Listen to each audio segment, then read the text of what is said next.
Hello everyone, आप सभी का स्वागत है हमारे यूट्यूब चैनल में। तो आज मैं आप लोगों के लिए एक नई सीरीज की एक्सप्लेनेशन लाई हूँ। ये कहानी रिवेंज और कल्टीवेशन के इर्द गिर्द घूमती है, जहाँ पे हमारा जो मेन कैरेक्टर होता है वो अपनी फैमिली के साथ हुए गए कांड का बदला लेने के लिए एक ऐसी जर्नी पे निकल जाता है जहाँ पे ऐसे ऐसे सीक्रेट्स खुलने में लगते हैं जिसके बारे में उसने इमेजिन भी नहीं किया होगा। तो चलिए बिना किसी देरी किए इस नई कहानी को शुरू करते हैं। एपिसोड की शुरुआत होती है और हमें एक धोखे को दिखाया जाता है, जहाँ पे एम्परर को उसी के भाई ने ये कहते हुए जान से मार डाला है कि इस पूरे साम्राज्य को हम दोनों ने ही मिलकर ही जीता था, लेकिन तुम उस ड्रैगन सिंहासन पे अकेले राज कैसे कर सकते हो। तुम्हारे मरने के बाद ये ड्रैगन सिंहासन के साथ साथ ये पूरी राजशाही और गद्दी मेरी होगी। अब एम्परर को वहाँ पे मरते हुए उसी के बच्चे छुप करके ही देख रहे होते हैं, जो कि अपने अंकल से डर रहे होते हैं क्योंकि अब उस पे खून सवार हो चुका था। अब आगे वहाँ पे हमें उन 7 इमॉर्टल्स को आता देखते हैं, जिसका गुलाम वो अंकल है, क्योंकि आते ही वो उनसे कहने लगता है कि आपने जिन लोगों को मारने के लिए मुझे कहा था मैंने उन सबको मार डाला है। जिसपे इमॉर्टल उन बैचेस को देख करके बताते हैं कि वे बच्चे अभी भी जिंदा है। जिस पर उनका ही अंकल उन 7 मॉडल से कहता है कि वे बच्चे ज्यादा दूर नहीं गए होंगे, मेरी आर्मी ने पूरी सिटी को ही घेर लिया है, वो जल्द ही उन्हें पकड़ के मार डालेंगे। जिस पे वो 7 इमॉर्टल उस पे ही अटैक करते हैं, ये कहते हुए कि तुमसे इतना छोटा सा भी काम नहीं हुआ, तुम तो एकदम बेकार हो। आगे वो 7 इमॉर्टल खुद ही उन बच्चों का पीछा करने के लिए निकल पड़ते हैं ताकि वो उन्हें जान से मार दे। लेकिन उन 7 इमॉर्टल्स में से एक जो होता है वो उसे कहता है कि इन मासूम बच्चों को क्या मारना जरूरी है। जिस पे मेन बंदा उससे कहता है कि हाथ से तो कहीं भी हो सकते हैं और इन्हें मारने के लिए हमें अपने हाथ गंदे करने की जरूरत नहीं है। आगे वो आसमान की तरफ इशारा करते हैं और अपनी पावर्स का यूज करते हैं, जिससे एक बहुत बड़ी थंडर स्ट्राइक उन भाग रहे बच्चों पे गिरती है और वो पूरी चट्टान ही टूटते हुए नीचे पानी में जा गिरती है। अब यहाँ इन दोनों बच्चों की मौत होने वाली होती है कि तभी हम यहाँ देखते हैं कि अचानक से यहाँ टाइम जो होता है वो रुक जाता है। वहाँ पे एक डिवाइन मैसेंजर अपीयर होती है, जो कि एक लड़की होती है। वो उस बच्चे के पास आ जाती है जिसका नाम हानली है और यही हमारी इस सीरीज का मेन कैरेक्टर है। वो हानली के सीने में अपना हाथ डाल देती है और उसके दिल को धर दबोचती है। उससे कहने लगती है कि मुझे यकीन नहीं आता कि उस बुढ़े ने तुम्हें चूज किया है। आगे उस पे वो कुछ ऐसे मंत्र पढ़ती है जिससे हानली जो होता है वो होश में आ जाता है। उसके होश में आते ही वो डिवाइन मैसेंजर उससे कहती है कि तुम्हारा स्वागत है हमारे इंडस गॉड रेल्म में। अब आगे हमें 7 साल के बाद का सीन दिखाया जाता है, जहाँ पे वो अब अंकल राज कर रहा होता है और अपने क्रूर शासन को पूरे राज्य में फैला चुका होता है। लेकिन उसे अभी भी इस बात की चिंता होती है कि उस बैच में जो कि ये इंडिकेट करता है कि हानली मर गया है या जिंदा है, अभी भी उसका नाम अपेर है, जिसके कारण उसे डर लग रहा होता है कि हानली कभी भी आ करके अपने फादर की मौत का बदला उससे लेकर के ही रहेगा। और अपनी सुरक्षा के लिए उसने एक हाई लेवल के कल्टीवेटर यामा को ऐसा बॉडीगार्ड रखा है कि तभी अचानक से यहाँ महल पे हमला होता है और ये हमला करने वाला और कोई नहीं बल्कि हानली ही होता है। सारे सिपाहियों को वहाँ पे कुचलते हुए महल के अंदर एंट्री लेता है। अब यहाँ पे हानली और उस यामा के बीच जबरदस्त फाइट होने लगती है। यहाँ हानली अपने उस धोखेबाज अंकल को मारने के लिए अटैक कर रहा होता है, लेकिन वहाँ पे बीच बचाव करने के लिए वो बॉडीगार्ड यामा आ जाता है। अब यहाँ पे काफी देर तक फाइट चलती है, लेकिन अंत में वही होता है कि हानली को मार दिया जाता है उस यामा की तलवार द्वारा। अब यहाँ पे वो अंकल उसके सामने कन्फेस करता है कि मैंने ही तुम्हारी मदर को भी मारा था और मैं बहुत लालची था और इस राजगद्दी को पाने के लिए मुझे तुम्हारे फादर को मारना था। कि तभी वो 7 इमॉर्टल्स अपीयर हुए और उन्होंने मुझे एक ऑफर दिया। उनके ऑफर को मैंने मान लिया और आज देखो इस पूरे साम्राज्य का मैं एम्परर बना हूँ और तुम्हारी फैमिली को खत्म करने में उन 7 इमॉर्टल्स का ही हाथ है, इसीलिए उनको थैंक यू कहना तो बनता है, क्योंकि उनके सपोर्ट के बगैर तुम्हारी पूरी फैमिली को मारने का करेज मेरे अंदर नहीं आ पाता। अब हानली वहाँ पे मर चुका होता है, जिससे उस अंकल को अब कोई डर नहीं था। आगे वो यामा से कहने लगता है कि अगर मुझे पहले पता चलता कि तुम्हारे स्किल्स उन इमॉर्टल्स से ज्यादा अच्छे हैं तो मुझे अपना काम निकलवाने के लिए उन इमॉर्टल्स के तलवे चाटने नहीं पड़ते, ना ही इतनी ह्यूमिलिएशन सहनी पड़ती। जिस पे यामा उससे कहता है कि तो तुम मुझे अब बता दो कि वो 7 इमॉर्टल्स कहाँ हैं, ताकि आपकी ह्यूमिलिएशन का मैं उससे बदला ले सकूं। जिस पे वो अंकल कहता है कि उसे नहीं पता कि वो 7 इमॉर्टल्स कहाँ हैं, क्योंकि पहले उन 7 इमॉर्टल्स ने ही यहाँ इस अंकल को अप्रोच किया था। कि तभी अचानक से यहाँ पासा पलटता है और हम हानली को वापस से जिंदा होते देखते हैं, जो उस एम्परर से ये कह रही होती है कि मरने में जरा भी मजा नहीं आता। और अब आगे हानली उस 7 इमॉर्टल्स के बारे में अंकल से पूछने लगता है, जिस पे वो बताता है कि कल्टीवेशन वर्ल्ड में हम मॉर्टल ह्यूमंस को हमें ये बिल्कुल भी इजाजत नहीं है कि हम इमॉर्टल्स के मामले में इंटरफेयर करें। अब यहाँ पे हमें पता चलता है कि जो अभी अभी उठ खड़ा हुआ है वो यहाँ पे हानली नहीं है, बल्कि वही डिवाइन मैसेंजर वो लड़की होती है जिसने 7 साल पहले हानली को बचाया था। अब आगे वो अंकल वापस से यामा के पास चला जाता है और अपने आप को बचाने के लिए उससे गिड़गिड़ाने लगता है। लेकिन जब वो यामा अपना मार्क्स रिवील करता है तो हमें पता चलता है कि वो ही एक्चुअल में हानली है, जो उस अंकल से कह रहा होता है कि मैं आपकी जरूर मदद करूंगा क्योंकि हम एक ही फैमिली से तो हैं। अब आगे हानली अपनी पूरी पावर का यूज करते हुए उस अंकल पे एक ऐसा प्रहार करता है जिससे के कारण उसकी on the spot he death हो जाती है। और फिर उसी टाइम पे ही हानली ने सबके सामने अनाउंस कर दिया होता है कि आज के बाद से ही मैं इस ड्रैगन सिंहासन को संभालूंगा और आज से मैं तुम लोगों का नया एम्परर हूँ। यहाँ सभी उसे अपना राजा मान लेते हैं और उसे ग्रीट करते हैं। अब आगे हानली ने तो अपना आधा बदला ले लिया होता है, इसीलिए वो अपने पेरेंट्स को यहाँ श्रद्धांजलि दे रहा होता है कि तभी डिवाइन मैसेंजर वहाँ पे आती है और हानली से कहती है कि तुम्हें ये बात याद रखना होगा कि तुम्हें हमारे इंडस गॉड रिल्म ने बचाया है। तो अब बताओ कि तुम हमारे गॉड रिल्म के द्वारा दिए गए मिशन को कब कंप्लीट करने का प्लान बना रहे हो, क्योंकि तुमने अपना बदला लेने में पहले ही यहाँ पे 1 साल गवा दिया है। जिस पे हानली उसे बताता है कि मैं उन 7 इमॉर्टल्स को जब तक जान से नहीं मार डालता तब तक मेरा बदला पूरा नहीं होगा। जिसपे वो डिवाइन मैसेंजर उसे धमकी देने लगती है कि याद रखो हमारे गॉड रिल्म में अभी भी तुम्हारी बहन लिवार जो है वो हाफ डेड है, सो तुम्हारी और तुम्हारी बहन की जान हम कभी भी दोबारा ले सकते हैं। जिसमें हानली वहाँ से ये कहते हुए चला जाता है कि तुम मेरी जान कभी भी ले सकती हो, लेकिन मुझे क्या करना है और क्या नहीं ये करने से तुम मुझे रोक नहीं सकती। अब आगे जो हानली होता है वो पूरे साम्राज्य में ये ऐलान करवा देता है कि वो अपने इस राज सिंहासन को त्याग रहा है, इमॉर्टल बनने के लिए कल्टीवेट करना शुरू कर देगा। अब इस बात ने पूरी साम्राज्य में ही हड़कंप फैला दिया होता है। अब बहुत सारे सेक्ट्स को निमंत्रण दिया जा चुका था ताकि हानली सभी सेक्ट को एग्जामिन कर सके कि किस सेक्ट का लीडर कितना ज्यादा पावरफुल है और इनमें से जो सेक्ट सबसे ज्यादा पावरफुल होगा और उसी सेक्ट में हानली एज अ डिसाइपल जाएगा ताकि वो इमॉर्टैलिटी को कल्टीवेट कर सके। अब एक एक करके वहाँ पे सारे सेक्ट्स के लीडर को बुलाया जाता है। सबसे पहले किंग बीस्ट सेक्ट को बुलाया जाता है, जिसका जो लीडर होता है वो हर तरह के जानवरों को अपने वश में कर सकता था, लेकिन तभी वो फेल हो जाता है और दूसरे सेक्ट के लीडर को बुलाया जाता है, जो आते ही सबसे पहले बखान शुरू कर देता है कि उसके जो एंसेस्टर हुआ करते थे वो भी इमॉर्टल्स थे और वो उनकी 250वीं जनरेशन का ग्रैंडसन है। और आते ही वो यहाँ पे भविष्यवाणी करने लगता है कि 3 दिनों के बाद यहाँ पे एक बहुत ही बड़ा लैंडस्लाइड होने वाला है, आसमान गिर जाएगा और धरती फट जाएगी और यहाँ कोई भी नहीं बचेगा। अब इसकी बातों को यहाँ सभी बकवास मानते हैं और उसे घसीटते हुए इस कंपटीशन से बाहर कर देते हैं। अब अगले सीन में यहाँ पे हानली को दिखाया जाता है, जो इस डिवाइन मैसेंजर के सामने ये रिवील करता है कि इसने ये सारा षड्यंत्र बस उन 7 इमॉर्टल्स को बिल से बाहर निकलने के लिए फैलाया है, क्योंकि 7 साल पहले वो जो 7 इमॉर्टल्स यहाँ हानली और उसकी बहन को मरवाना चाहते थे वो इस बात की खबर सुनकर के जरूर आएंगे कि हानली अभी तक जिंदा है।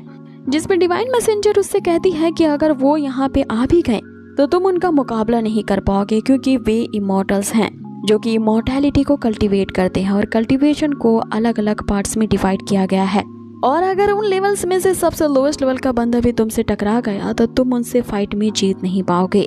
अब हानली यहाँ पे जैसा प्लान बनाया था वो बिल्कुल वैसा ही होता है। एक बंदा आकर के यहाँ पे हानली पे अटैक करता है, लेकिन हानली ये बात पहले से ही जानता था, इसीलिए वो दूसरे कमरे में बैठा होता है। आगे हानली उस बंदे को धर दबोचता है और उससे कहता है कि तुम्हें आखिर यहाँ पे किसने भेजा है मुझे मारने के लिए। जिसपे वो टोपी वाला बंदा उससे कहता है कि तुम खुद ही अंडरवर्ल्ड क्यों नहीं चले जाते ये पूछने के लिए।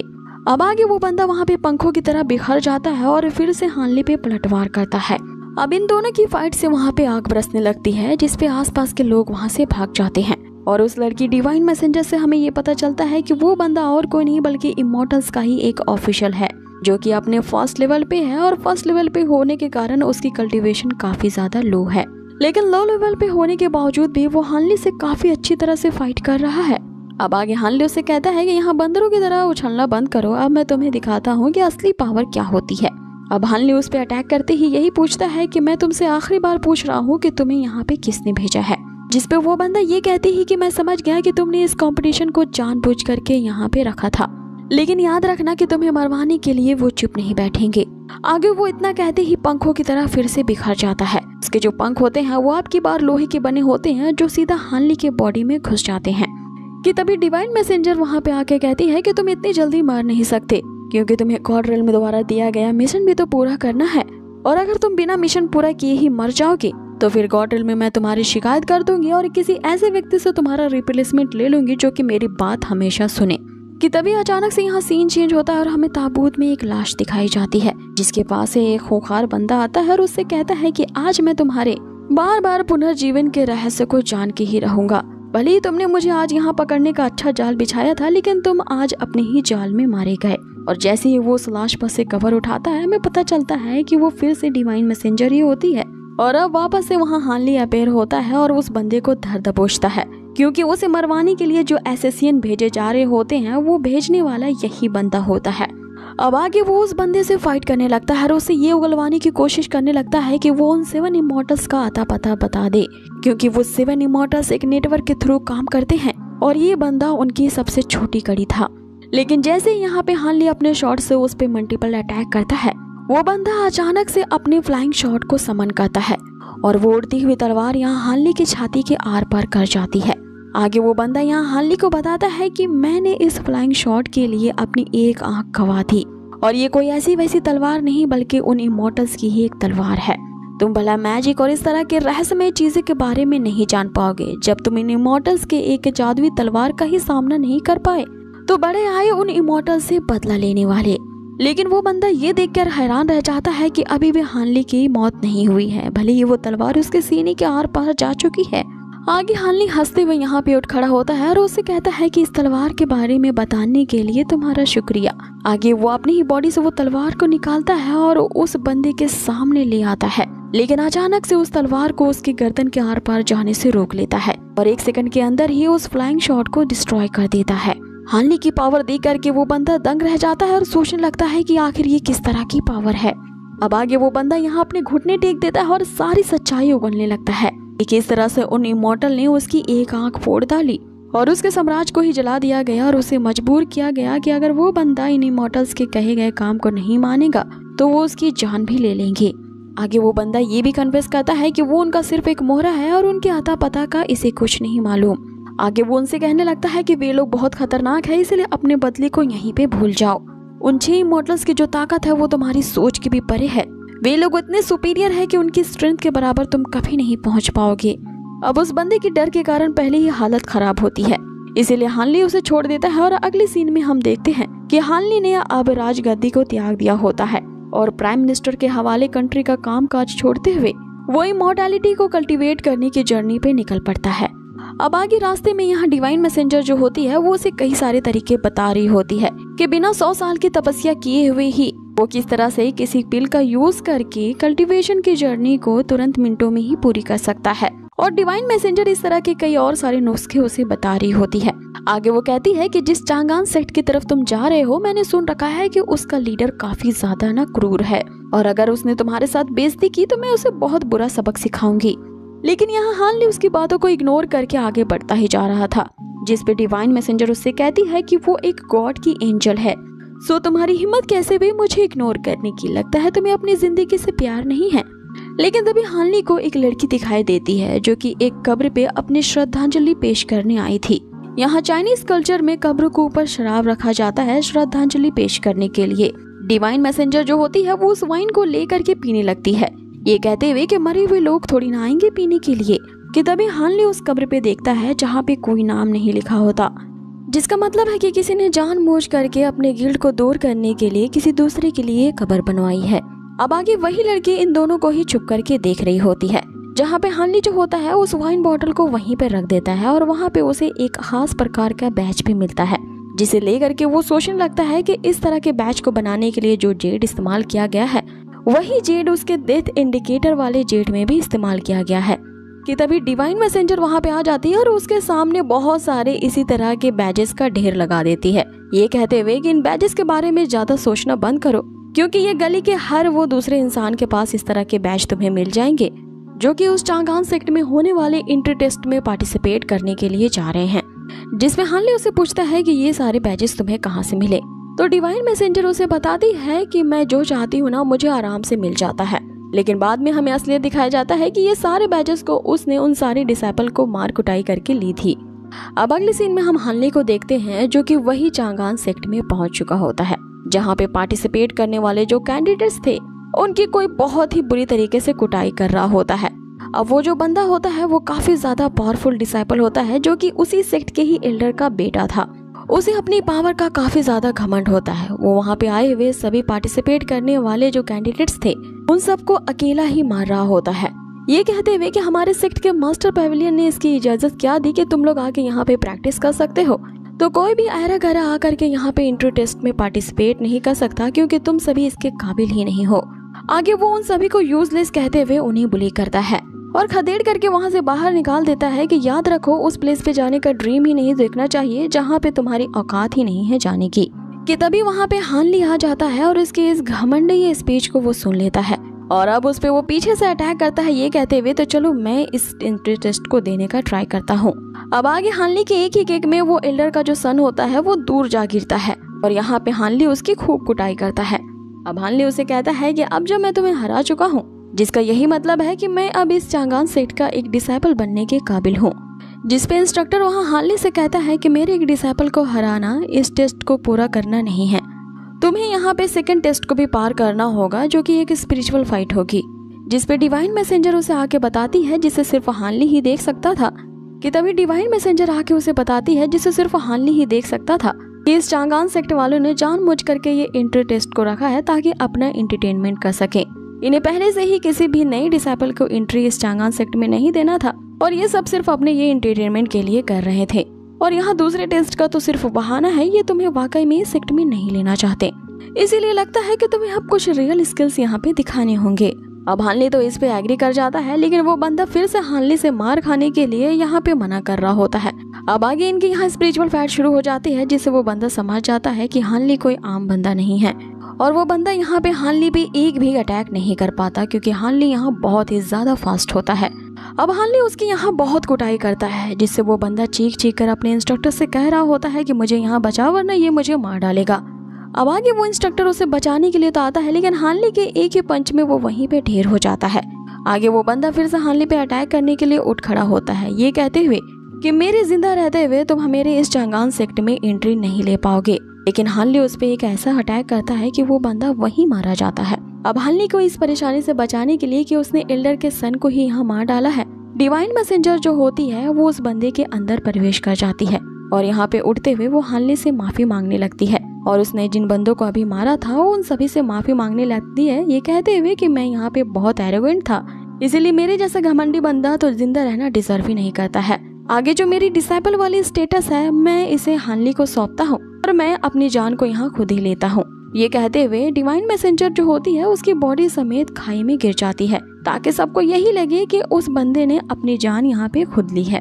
अब आगे हानली यहाँ पे उससे कहता है कि तुम्हारी आत्मा को शांति मिले मेरे ब्रदर, और अब मैं तुम्हारे लिए कल्टीवेशन के पाथ पर फ्यूचर में आगे बढ़ने के लिए तैयार हूँ क्योंकि तुमने मुझे अपने डिसाइपल का स्टेटस जो मरने से पहले दे दिया है। अब अगले सीन में हमें दिखाया जाता है कि चांगान सेक्ट का जो एल्डर होता है वो पार्टिसिपेट करने वाले उन सभी नए स्टूडेंट्स का स्वागत करता है जो कि अब फाइनल ट्रायल के राउंड में एंट्री ले चुके थे, और जो भी पार्टिसिपेट इस फाइनल ट्रायल से जिंदा बच करके वापस आएगा उसे ही ऑफिशियली चांगान सेक्ट का डिसाइपल घोषित कर दिया जाएगा। इसके लिए उन्हें सेक्ट के फॉरबिडन एरिया में एंट्री लेनी होगी जहाँ पे हाई लेवल के मॉन्स्टर्स अपीयर होंगे, और उन्हें इस फाइनल ट्रायल में ये मिशन दिया जाता है कि उन सभी को उन मॉन्स्टर की इविल स्पिरिट को मारना होगा, और जो भी यहाँ पे सबसे ज्यादा इविल स्पिरिट्स को मारा जाएगा उनमें से सिर्फ टॉप 10 डिसाइपल को ही चूज किया जाएगा। इधर दूसरी तरफ सेक्ट का जो एल्डर होता है वो गुस्से से तंतना रहा होता है क्योंकि हानली ने उसके बेटे को मार डाला है, इसीलिए वो हानली से बदला लेने के लिए अब उसे एक ऐसे फॉरबिडन एरिया में भेजना चाहता है जो कि दूसरे पार्टिसिपेट से बिल्कुल अलग होने वाला है। इसीलिए वो जो इंस्ट्रक्टर होता है वो अब हानली को एक दूसरी जगह पे भेजने के लिए एक अलग ही सेटअप तैयार करता है, जिसपे वो बताता है कि उस फॉरबिडन एरिया में एक ऐसी लेडी रहती है जो कि कई सालों से बहुत भूखी है और हानली के वहाँ पे पहुँचते ही वो उसे जिंदा खा जाएगी। अब ट्रायल यहाँ पे शुरू होता है और सबसे पहले एंट्री करने वाला यहाँ पे हानली ही होता है, जिसे वो एल्डर अपने स्पिरिचुअल मैजिक का यूज करते हुए किसी दूसरे ही फॉरबिडन एरिया में भेज देता है, जहाँ पे अगर एक बार किसी ने कदम रख लिया तो वहाँ पे जाने के बाद उसकी लाश का भी अता पता नहीं मिलता। अब हानली जो होता है वो एक खतरनाक वैली में कदम रखता है। उस वैली में वहाँ वो अनगिनत इंसानों के कंकाल ही उसे दिखते हैं। अब ये जगह वाकई में बहुत ही ज्यादा खतरनाक होती है। यहाँ हमें वही लेडी को दिखाया जाता है जिसके बारे में अभी एल्डर कह रहे होते हैं। यहाँ वो अपनी मायावी शक्ति का इस्तेमाल करती है ताकि वो हानली को पॉजेस करके अपने इलाके में ले आए। हानली उसकी इविल ऑरा से मंत्रमुग्ध हो जाता है और उसके वश में आते हुए वो पूरी तरह से उस लेडी के कंट्रोल में आ जाता है और उसी की तरफ जाने लगता है। डिवाइन मैसेंजर उसे रोकने की कोशिश करती है, लेकिन वो उसकी आंखों में देख करके समझ जाती है कि हानली को किसी ने यहाँ पे पॉजेस किया है। इसका मतलब है कि अब यहाँ पे शो जल्द ही शुरू होने वाला है। अब हानली पूरी तरह से उस लेडी के पोजीशन में होता है, जिसके कारण हानली के मन के अंदर जो अब तक का गिल्ट छुपा हुआ था वो हेलुसिनेशन बन करके उसके सामने अपीयर होता है, जिसमें वो अपनी मरी हुई माँ को अपने सामने देखता है। उसी तरफ उसकी जो सिस्टर युआर होती है वो भी अब बड़ी हो चुकी थी और यहाँ पे वो उसे मिलने के लिए आती है। यहाँ पे हानली अपनी फैमिली के साथ काफी खुश नजर आता है और यही उसके अंदर का गिल्ट होता है कि वो अपनी फैमिली के साथ इतना अच्छा टाइम बिता नहीं पाया, क्योंकि राजगद्दी को पाने के लिए उसके अंकल ने उसकी फैमिली से धोखा दिया था और इन सबको ही मार डाला था।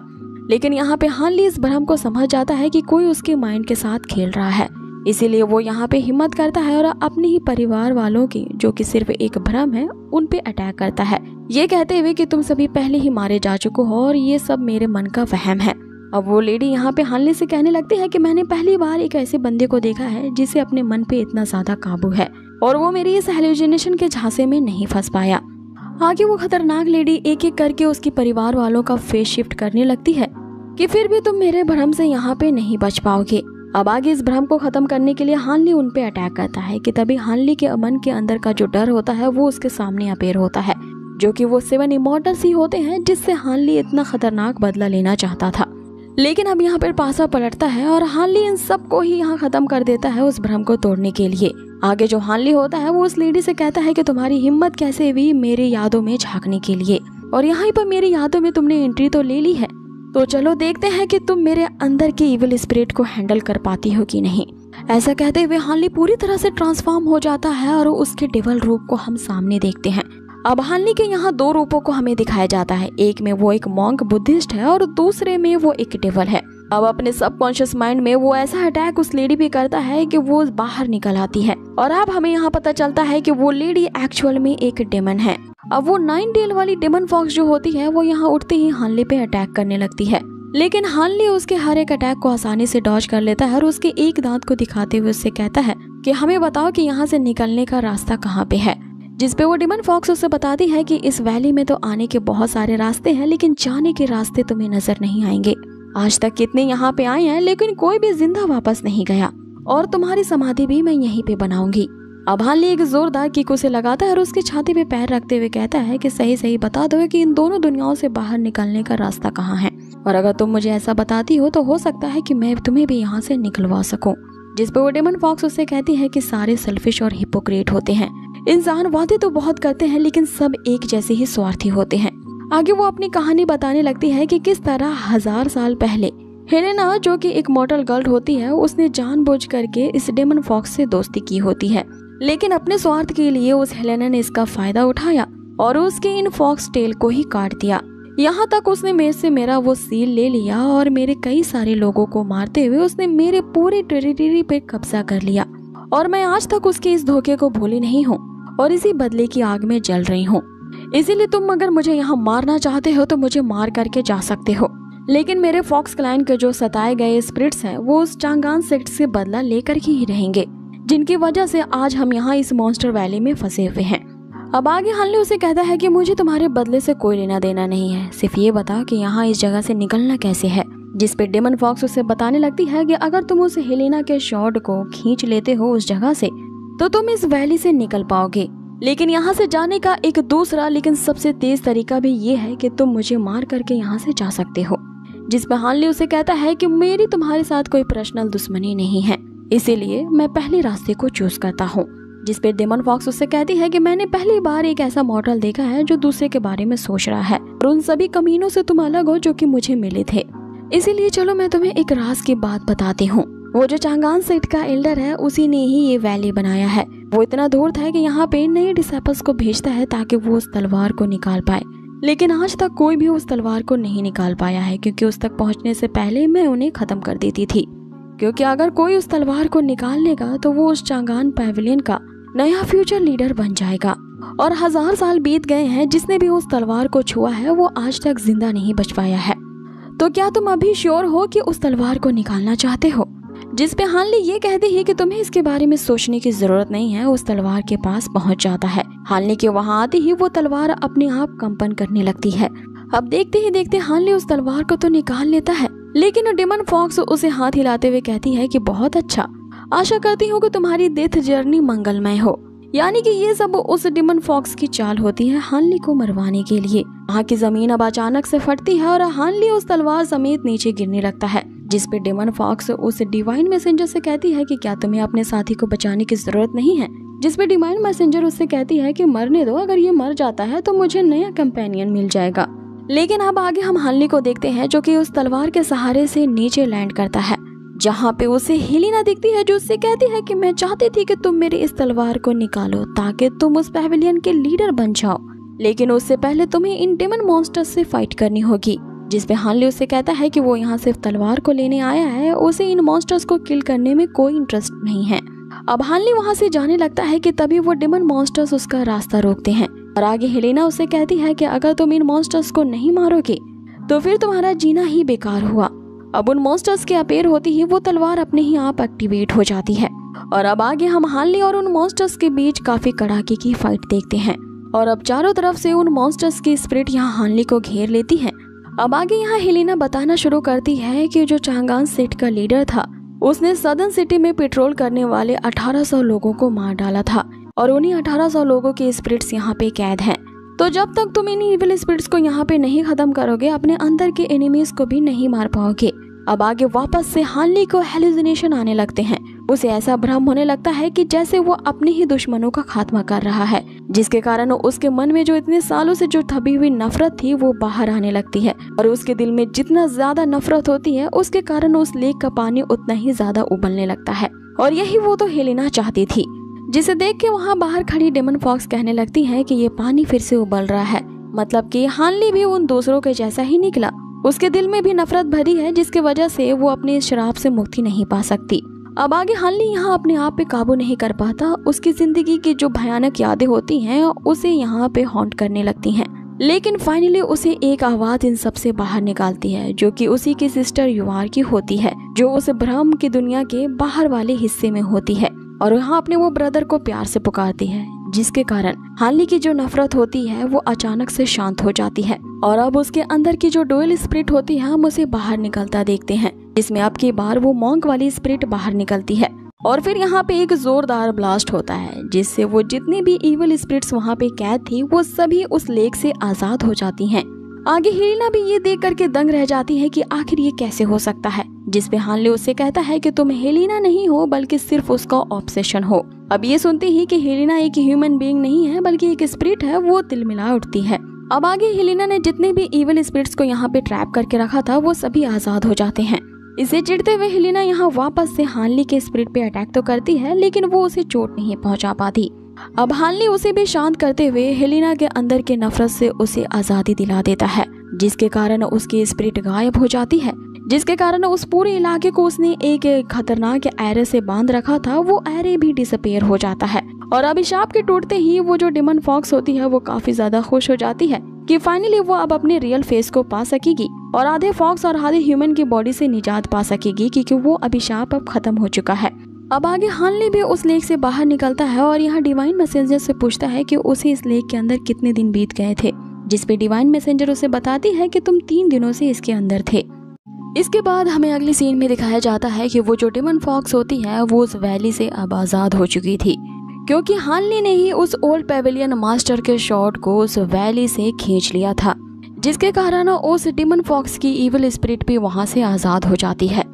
और आगे चांगान सेक्ट के जो एल्डर्स होते हैं वो इस फिनोमिना को देख रहे होते हैं और इसी पर चर्चा कर रहे होते हैं कि तभी उनमें से एक एल्डर जो होता है वो कहता है कि जो भी उस तलवार को निकालेगा वही हमारे इस चांगान सेट का न्यू पैवेलियन मास्टर होगा। सो लगता है कि आज रियल पैवेलियन मास्टर अपीयर होने वाला है। लेकिन वो जो एल्डर होता है जिसने जानबूझ करके हानली को उस वैली में भेजा होता है वो उस दूसरे एल्डर से कहने लगता है कि हमें पैवेलियन मास्टर को पहचानने में इतनी भी जल्दी नहीं करनी चाहिए। इस पे दूसरे एल्डर को उसकी नियत पे शक हो रहा होता है कि इसी ने वो ट्रायल डिसेबल को वहाँ उस वैली में तो नहीं भेजा है, क्योंकि किसी ट्रायल डिसाइपल को उस वैली में भेजना कोई कॉन्सिडेंस तो नहीं हो सकता। कि तभी जो उसका चमचा होता है इस बात से मना करता है कि आखिर एक ट्रायल डिसाइपल कैसे उस तलवार को खींच सकता है, ये हो ही नहीं सकता। कि तभी वहाँ पे सभी की तलवारें हरकत में आने लगती है और वहाँ पे हानली अपेयर होता है, जो कि आते ही उस चमचे का गला धड़ से अलग कर देता है और सभी से कहने लगता है कि अब यहाँ तुम्हारा नया पेविलियन मास्टर आ चुका है, तो अब भी तुम सभी यहाँ पे मुझे ग्रीट नहीं कर रहे हो। सभी उसका स्वागत करने के लिए उसे यंग पेविलियन मास्टर कहते हुए ग्रीट करते हैं, लेकिन वो एल्डर नहीं झुकता, जिस पे हानली अपनी निकाली हुई शॉर्ट उसके ऊपर ही तान देता है। अब आगे ये सब होते हुए वही लड़की देख रही होती है जो कि उस कब्र के पास अपना जेट पिंडन छोड़ के आई थी। इधर दूसरी तरफ वो जो एल्डर होता है वो हानली से अपने आप को बचाने की वहाँ से कोशिश करता है और जैसे ही उसे मौका मिलता है वो वहाँ पे एक ऐसे फॉर्मेशन का सेटअप करता है जो कि एक 10,000 मीटियोर शॉट वाला एक अल्टीमेट फॉर्मेशन है, जिसे कभी पेविलियन मास्टर यूज किया करते थे। और अब तक इस पूरे चांगान सेक्ट में ऐसा कोई भी नहीं हुआ है जो कि इस फॉर्मेशन को तोड़ पाए। अब सभी लोग इसके बारे में बात करने लगते हैं कि ये नया पेविलियन मास्टर तो मारा जाएगा, लेकिन हम देखते हैं कि उस फॉर्मेशन से हजारों की संख्या में एक साथ ही तलवारें निकलती हैं, जिसके अटैक को हानली मात्र अपने एक मूव से आसानी से डॉज कर लेता है। कि तभी अचानक से वो फॉर्मेशन टूटता है और वो एल्डर नीचे गिरता है। आगे सभी जान जाते हैं कि इस तलवार ने हानली को ही अपना यंग मास्टर चूज किया है। आगे हानली सभी से कहता है कि अभी भी मुझे लेकर के किसी के मन में अगर सवाल पैदा हो रहे हैं तो वो मेरे सामने आ सकता है। कि तभी वहाँ पे दूसरे एल्डर पहुँचते हैं जो उस एल्डर से कहने लगते हैं कि तुम्हारा जो बेटा था वो अपनी नाकामी की वजह से मारा गया, तो उसकी मौत के लिए तुम किसी दूसरे को दोषी नहीं ठहरा सकते। और सभी ने ये देख लिया है कि तलवार ने आखिरकार अपने यंग मास्टर को पहचान लिया है, इसीलिए तुम्हें अभी बदले के बारे में नहीं सोचना चाहिए और इस उम्र में जाकर के आराम करना चाहिए क्योंकि तुम काफी थक चुके हो। अब आगे उस एल्डर को ले जाया जाता है। इधर बाकी के जो दूसरे 2 एल्डर्स होते हैं वो यहाँ पे हानली की चापलूसी करने लगते हैं, ये कहते हुए कि आप जैसे मास्टर को तो हमारे सेक्ट में आना चाहिए। वो इन्हें इस बात का भी ऑफर देते हैं कि हमारे सेक्ट में तो बहुत ही खूबसूरत लड़कियां हैं जो वहाँ पे डांस शो करेंगी और आपको वाइन सर्व करेंगी, जिस पे हानली उन्हें ये बात कह के टाल देता है कि वो मात्र एक ट्रायल डिसाइपल है और अभी तो वो इस सेक्ट का एक ऑफिशियली डिसाइपल भी नहीं बना है। इस पे वो दोनों एल्डर बारी बारी से ये कहते हुए उसे फिर से इंसिस्ट करने लगते हैं कि जब ऐसा ही बात है तो यहाँ हानली को उनके सेक्ट को ज्वाइन करना चाहिए, जिस पे हानली उन्हें फिर से मना करता है ये कहते हुए कि वो पहले से ही किसी और को अपना मास्टर चूज कर चुका है। और ये बात साबित करने के लिए वो उन्हें वही जेट पेंडेंट दिखाता है जो कि उस लड़की ने उस कब्र पे छोड़ा था। उस जेट पेंडेंट को देख करके ये दोनों एल्डर्स यहाँ दंग रह जाते हैं, क्योंकि ये इस चांगान पेविलियन के सबसे ज्यादा सुप्रीम मास्टर की होती है जिनका नाम मास्टर लेंग होता है, लेकिन उन्होंने बहुत पहले ही नए डिसाइपल्स को लेना बंद कर दिया है। अब यहाँ पे हानली की चोरी पकड़ी जाती है तो वो यहाँ पे ये बात बनाता है कि जो मास्टर लेंग है वो उनके काफी पुराने दोस्त है और इसी दोस्ती के कारण मास्टर लेंग ने उसे अपना नया डिसाइपल चूज कर लिया है। आगे वो यहाँ बखान करने लगता है कि हम तो इतने ज्यादा क्लोज फ्रेंड है कि रात भर हमारी बातें करते हुए गुजर जाती है और मास्टर लेंग ने तो मेरी इतनी तारीफ करते हुए कहा है कि एक दिन मैं बहुत महान इंसान बनूंगा।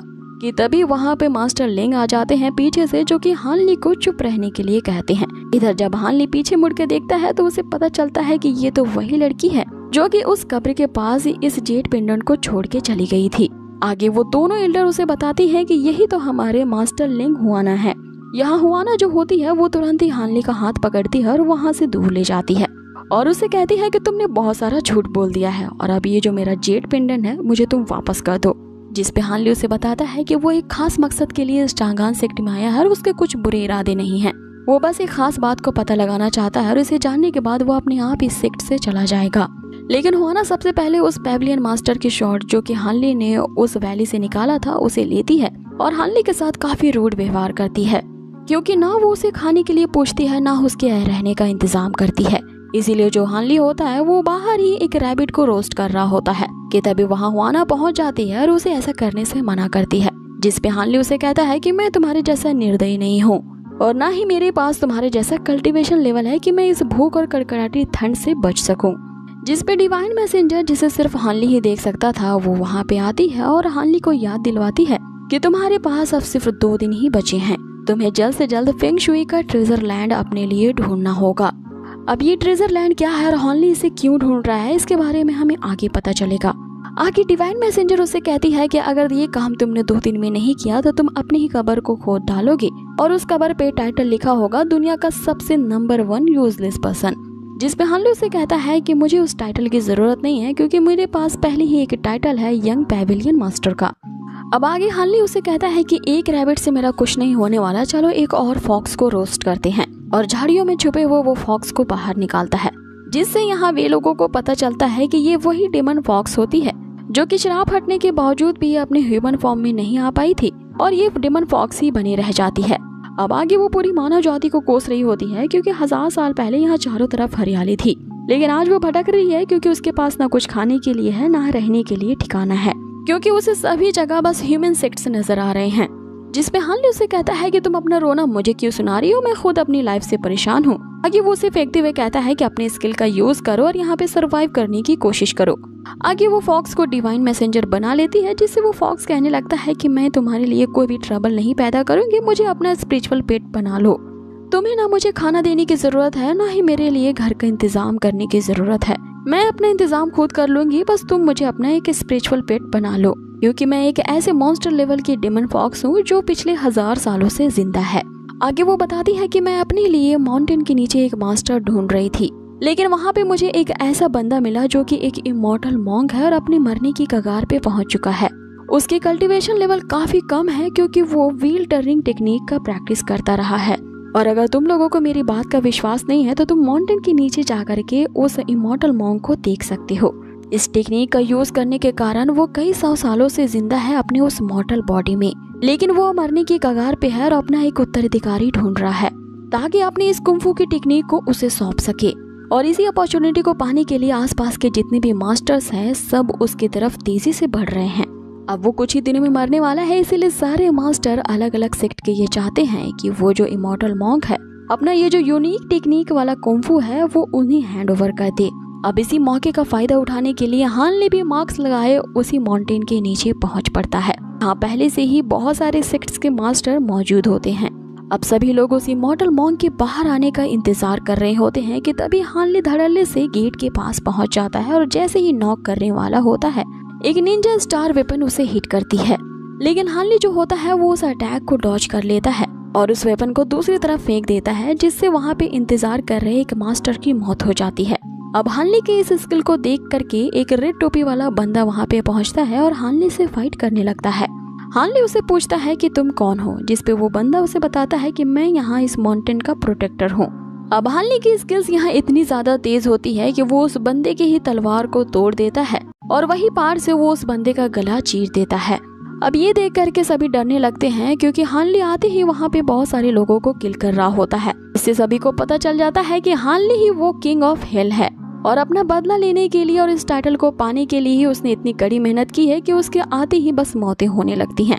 अब आगे एक और बंदा वहाँ पे आता है जो हानली से कहता है कि तुम्हें भी दूसरों की तरह यहाँ पे रूल्स को फॉलो करना होगा और अगर तुमने ऐसा नहीं किया तो फिर हम सभी ग्रुप में तुम पे अटैक करेंगे। जिसपे हानली उसे कहता है कि तुम यहाँ रूल्स की बात कर रहे हो, क्या तुम्हें पता नहीं है कि जो भी किंग ऑफ हेल के सामने आता है वो या तो अपना रास्ता बदल लेता है या उसकी तलवार का शिकार बन जाता है।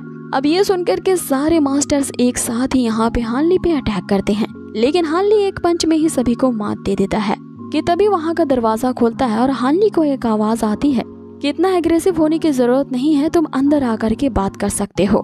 अब आगे हानली उस टेम्पल के अंदर पहुंचता है जहां उसे वही इमॉर्टल मॉन्क दिखता है जो हानली से कहता है कि मैं तुम्हारा ही इंतजार कर रहा था और तुम बिल्कुल उसी की तरह हो जिसका मैं वेट कर रहा था। जिसपे हानली उसे कहता है कि तुम किसका वेट कर रहे थे और मैं आखिर किसकी तरह दिखता हूँ। वो मॉन्क बिना कुछ बताए ही फिर से समाधि ले लेता है। इस पे हानली को लगता है कि वो बुढ़ा मर गया है, इसलिए जैसे वो उसे चेक करने जाता है वो मॉन्क हानली की तरफ देख के कहने लगता है कि मैं अभी भी जिंदा हूँ।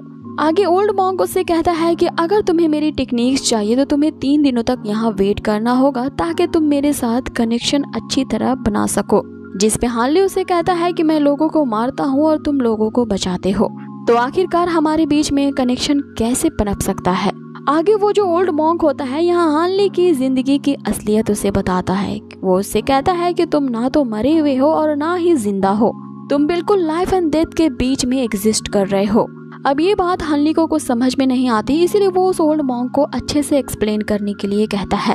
आगे ओल्ड मॉन्क उससे बताता है कि हम दोनों की मुलाकात बहुत पहले ही हो चुकी है, लेकिन ये मुलाकात काफी छोटी थी।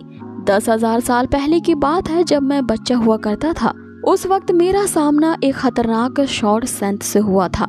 वो मरने की कगार पे था और उसी ने मुझे ये व्हील ऑफ रीबर्थ की सीक्रेट टेक्निक दी थी। और ये टेक्निक देने से पहले उसने मुझसे वादा लिया था कि मैं सिर्फ उसी को ही ये टेक्निक आगे पास ऑन करूंगा, जो बिल्कुल उसी शॉर्ट संत की तरह ही दिखता होगा। साथ ही तुम्हारे अंदर एक ऐसी ऑरा है जो तुम्हें इस दुनिया से बिल्कुल अलग करती है, और तुम बिल्कुल उसी सेंथ शॉर्ट की तरह ही रिजेंबल करते हो। जिस पे डिवाइन मैसेंजर भी सोचने लगती है कि क्या ये बूढ़ा उसी शॉर्ट संत जाइमू के बारे में बात कर रहा है। आगे मॉन्क बताना शुरू करता है कि वो जो शॉर्ट संत था वो बहुत ही ज्यादा घायल था और इन्हें इंजरीज की वजह से वो मारा गया, लेकिन मरने से पहले उसने अपने सारे मंत्रों को मुझे पास ऑन कर दिया था। जिस पे हानली उसे पूछता है कि वो शॉर्ट संत तो वर्ल्ड में सबसे बेस्ट था, तो आखिर उसे किसने हर्ट किया था। जिस पे मॉन्क उन्हीं के बारे में बताता है जिनकी तलाश यहाँ पे हानली कर रहा है। वो कहता है कि उन्होंने व्हाइट कपड़े पहने हुए थे और उनका जो फेस था वो घोस्ट फेस्ड था, यानी कि यहाँ जो ओल्ड मॉन्क है वो उन्हीं 7 इमॉर्टल्स का नाम लेता है।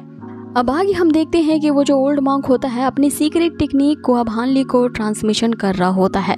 ये टीचिंग की प्रक्रिया जैसे ही शुरू होती है, उस टेम्पल के अराउंड एक शील्ड बन जाता है कि तभी एक और एल्डर को हमें दिखाया जाता है जो जबरदस्ती उस शील्ड को तोड़ करके अंदर जाने की कोशिश करता है, लेकिन वो नाकाम रहता है।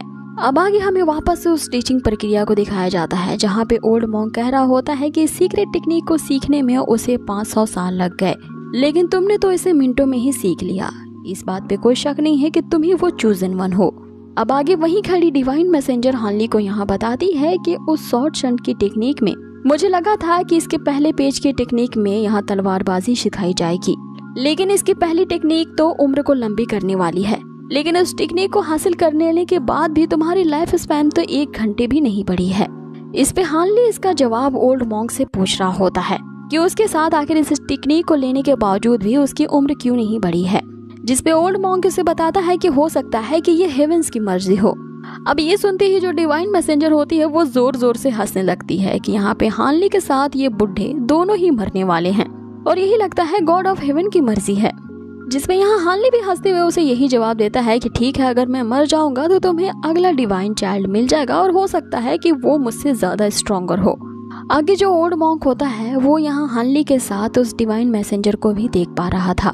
जिस पे डिवाइन मैसेंजर हैरान होते हुए उससे पूछती है कि आखिर तुम मुझे कैसे देख पा रहे हो। तो क्या 10,000 साल पहले शॉर्ट संत के साथ भी ऐसा कोई डिवाइन मैसेंजर आया था। जिस पे ओल्ड मॉन्क उससे बताता है कि ऐसा तो उनके साथ कोई नहीं था, लेकिन एक बार शॉर्ट संत ने उन्हें मेंशन किया था कि हर वक्त उस शॉर्ट संत के साथ कोई ना कोई रहता है जो उसे प्रोटेक्ट करता है। जिस पे डिवाइन मैसेंजर उससे पूछती है तो फिर वो प्रोटेक्टर गार्डियन कहाँ पे गया, क्या वो भी उस बैटल में मारा गया। जिस पे ओल्ड मॉन्क उन्हें बताता है कि शॉर्ट संत ने इसके बारे में उसे कुछ नहीं बताया था। जैसे ही उसकी मृत्यु हुई थी उसकी बॉडी हवा में बिखर जाती है और उनकी आत्मा वापस से डिवाइन रियल में जा चुकी थी। अब आगे ओल्ड मॉन्क ये कहते हुए कि वो जीवन का सत्य समझ गए हैं, वापस से अपने समाधि में चले जाते हैं, जिसके कारण उनकी बॉडी ग्लो करने लगती है और उसके अंदर से एक तेज रोशनी इमिट होती है, जिसे देख करके बाहर जो वेट कर रहे होते हैं वो समझ जाते हैं कि ओल्ड मॉन्क अब मर चुका है। इसीलिए वे सभी एक साथ अब उस टेम्पल के अंदर ढाबा बोल देते हैं। वे सभी मिल करके यहाँ हानली पे अटैक करने लगते हैं, क्योंकि हानली को अभी अभी उस ओल्ड मॉन्क ने व्हील टर्निंग की सीक्रेट टेक्निक जो हैंड ओवर की है वो सभी मास्टर उससे जबरदस्ती छीनना चाहते थे। हानली वापस से अपने किंग ऑफ हेल का नकाब पहन लेता है और उन सभी से एक साथ ही फाइट करता है।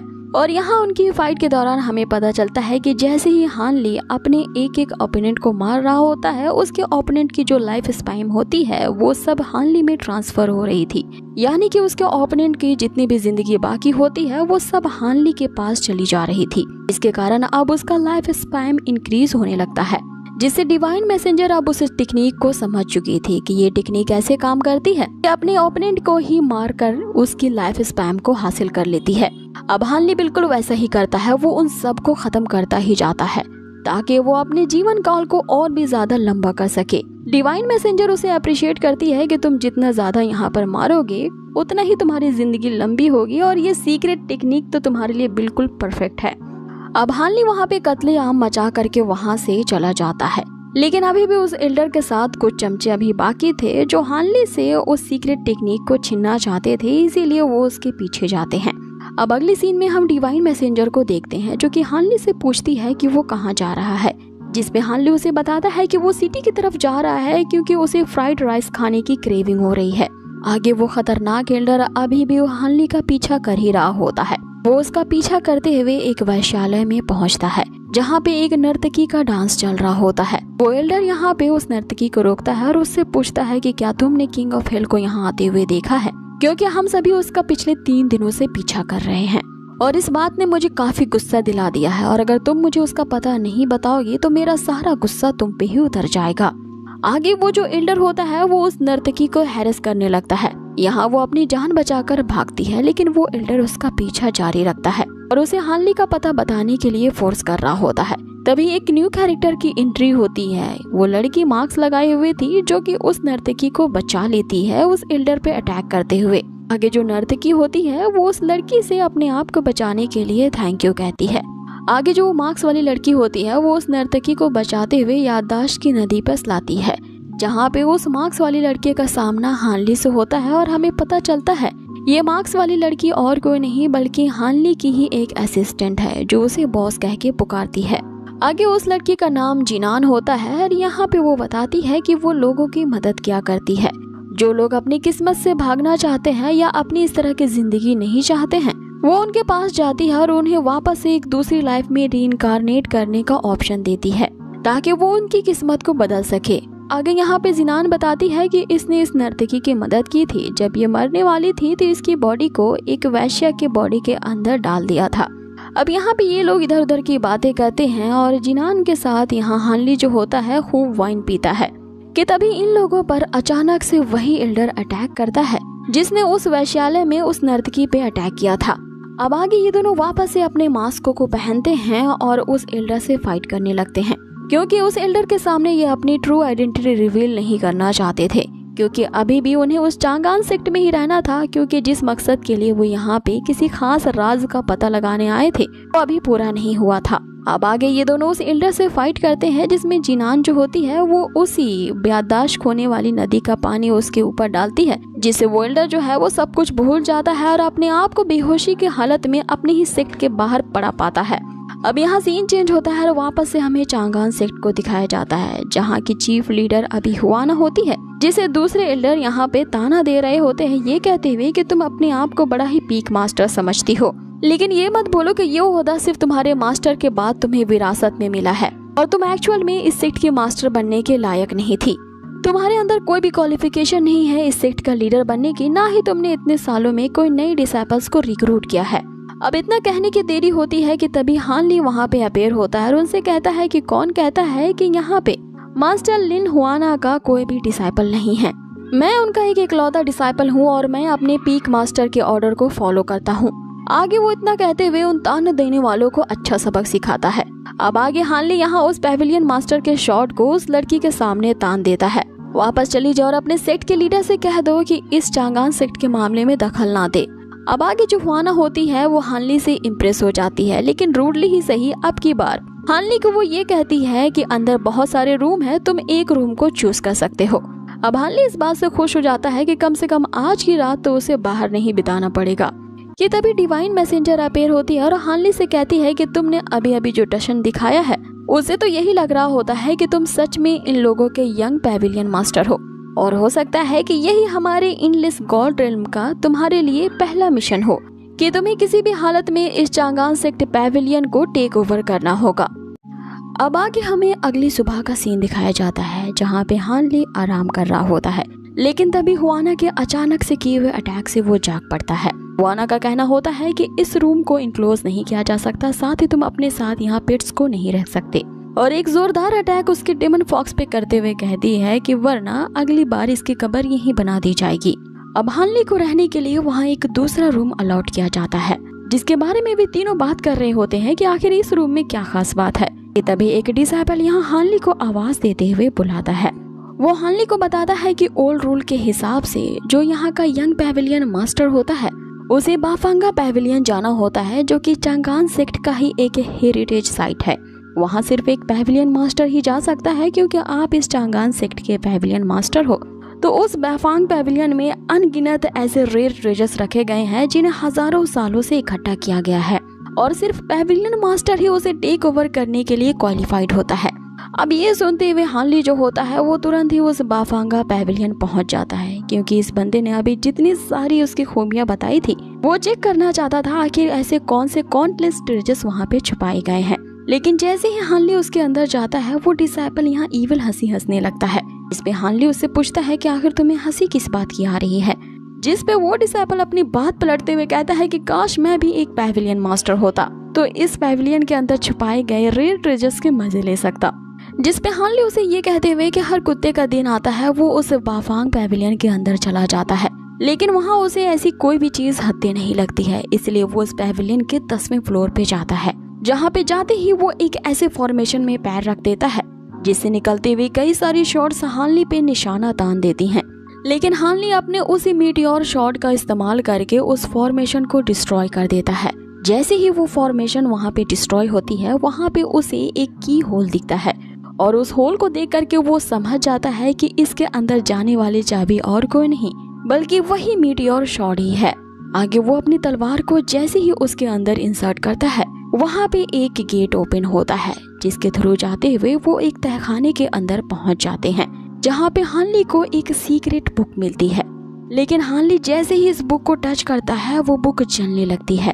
यहाँ डिवाइन मैसेंजर उसे कहती है कि इससे जल्द से जल्द छुटकारा पाना होगा, जिस पे हानली अब उस बुक से अपने हाथ को छुड़ाने के लिए अपने अंदर की इंटरनल पावर का यूज करता है, जिसके कारण हम देखते हैं कि वो पूरी बाफांगा पैविलियन ही डिस्ट्रॉय हो जाती है। सब कुछ तहस नहस हो चुका था और अब यहाँ पे हानली समझ जाता है कि यहाँ पे उसे किसी ने जानबूझकर भेजा है, क्योंकि कोई उसे मरवाना चाहता था। अब जिस सीक्रेट बुक के कारण इतनी ज्यादा भसड़ मची थी वो उस बुक को चेक करने लगता है, लेकिन उसमें सिर्फ क्रैप ही भरा होता है। अब इसमें सिर्फ नॉनसेंस ही लिखा होता है, जिससे उसका शक यकीन में बदल जाता है जब डेमन फॉक्स उससे कहता है कि जरूर ये किसी की साजिश है जो ये जानता था कि तुम यहाँ इस बाफांगा पैविलियन में आने वाले हो। अब आगे जो उसका पेट डेमन फॉक्स होता है वो हानली से पूछने लगता है कि अब तुम आगे क्या करोगे, जिस पे हानली उसे कहता है कि अब करना क्या है, जिसने मेरे लिए इतनी ज्यादा यहाँ भसड़ मचाई है मैं उसका इंतजार करूंगा। अब हानली उसका इंतजार कर रहा होता है जिसने ये सारा रायता फैलाया है कि तभी बाफांगा पैविलियन की ये तबाही देख करके बहुत सारे एल्डर्स वहाँ पे आ जाते हैं, और अब यहाँ पे शो शुरू होता है। स्नो फॉक्स उसे ऑल द बेस्ट कहते हुए वहाँ से चला जाता है। सबसे पहला एल्डर जो होता है वो हानली पे इल्जाम लगाता है कि इस 1000 साल पैविलियन को तुमने तबाह किया है और ये एक बहुत बड़ा क्राइम है। सो तुम भले ही एक पैविलियन मास्टर होगे लेकिन अपने आप को क्या समझते हो, तुम्हें इसकी सजा जरूर मिलेगी। जिस पे दूसरी एल्डर उसे कहती है कि आखिरकार ये एक पैविलियन मास्टर है, इसीलिए इसे सजा के तौर पे हम अगले 100 साल तक इसे लॉकअप में डाल सकते हैं ताकि ये अपनी गलती पे पछतावा कर सके। कि तभी तीसरा एल्डर कहता है कि जब तक तुम लॉकअप में रहोगे तो क्यों ना तुम्हारी उस मीटियोर शॉट को मैं रखवाली करूं। जिस पे हानली इन तीनों की बातों को चुपचाप सुन रहा होता है और फिर कहने लगता है कि पहले एल्डर मुझे डांट रहे हैं, दूसरी एल्डर जो है वो मुझे पनिशमेंट देना चाहती है, और तीसरा एल्डर जो है वो मेरी तलवार को ही जब्त करना चाहता है।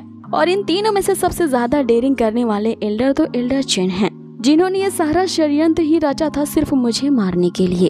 अब ये एल्डर चेन वही होता है जिसके बेटे को हानली ने इतना पीटा था कि वहीं उसकी ऑन द स्पॉट ही मृत्यु हो जाती है, और ये एल्डर चेन अपने बेटे की ही मौत का बदला लेने के लिए हानली के खिलाफ ये सारे षड्यंत्र रच रहा है।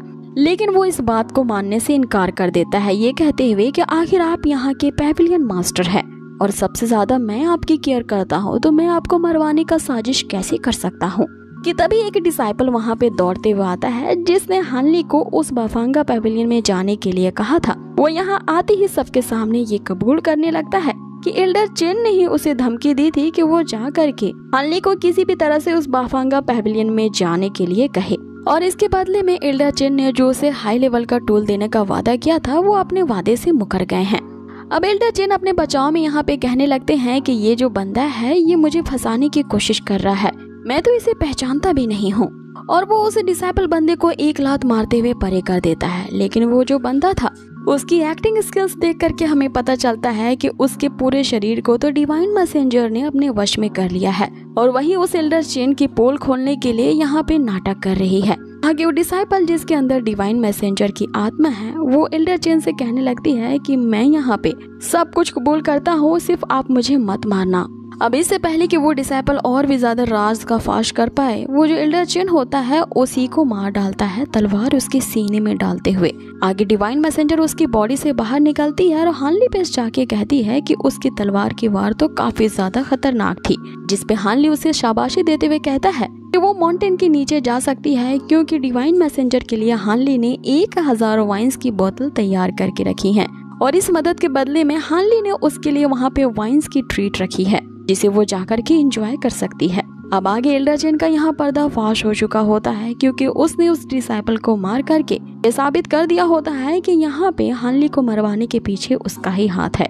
वो यहाँ सबके सामने ये एक्सेप्ट भी करता है कि वो अपने बेटे की मौत का बदला हानली से लेना चाहता है क्योंकि हानली की वजह से ही उसका बेटा मारा गया, जिसपे हानली उसे कहता है कि मैंने तुम्हारे बेटे को नहीं मारा, सब वहीं पे थे जब तुम्हारा बेटा उस खाई से नीचे कूद पड़ा था।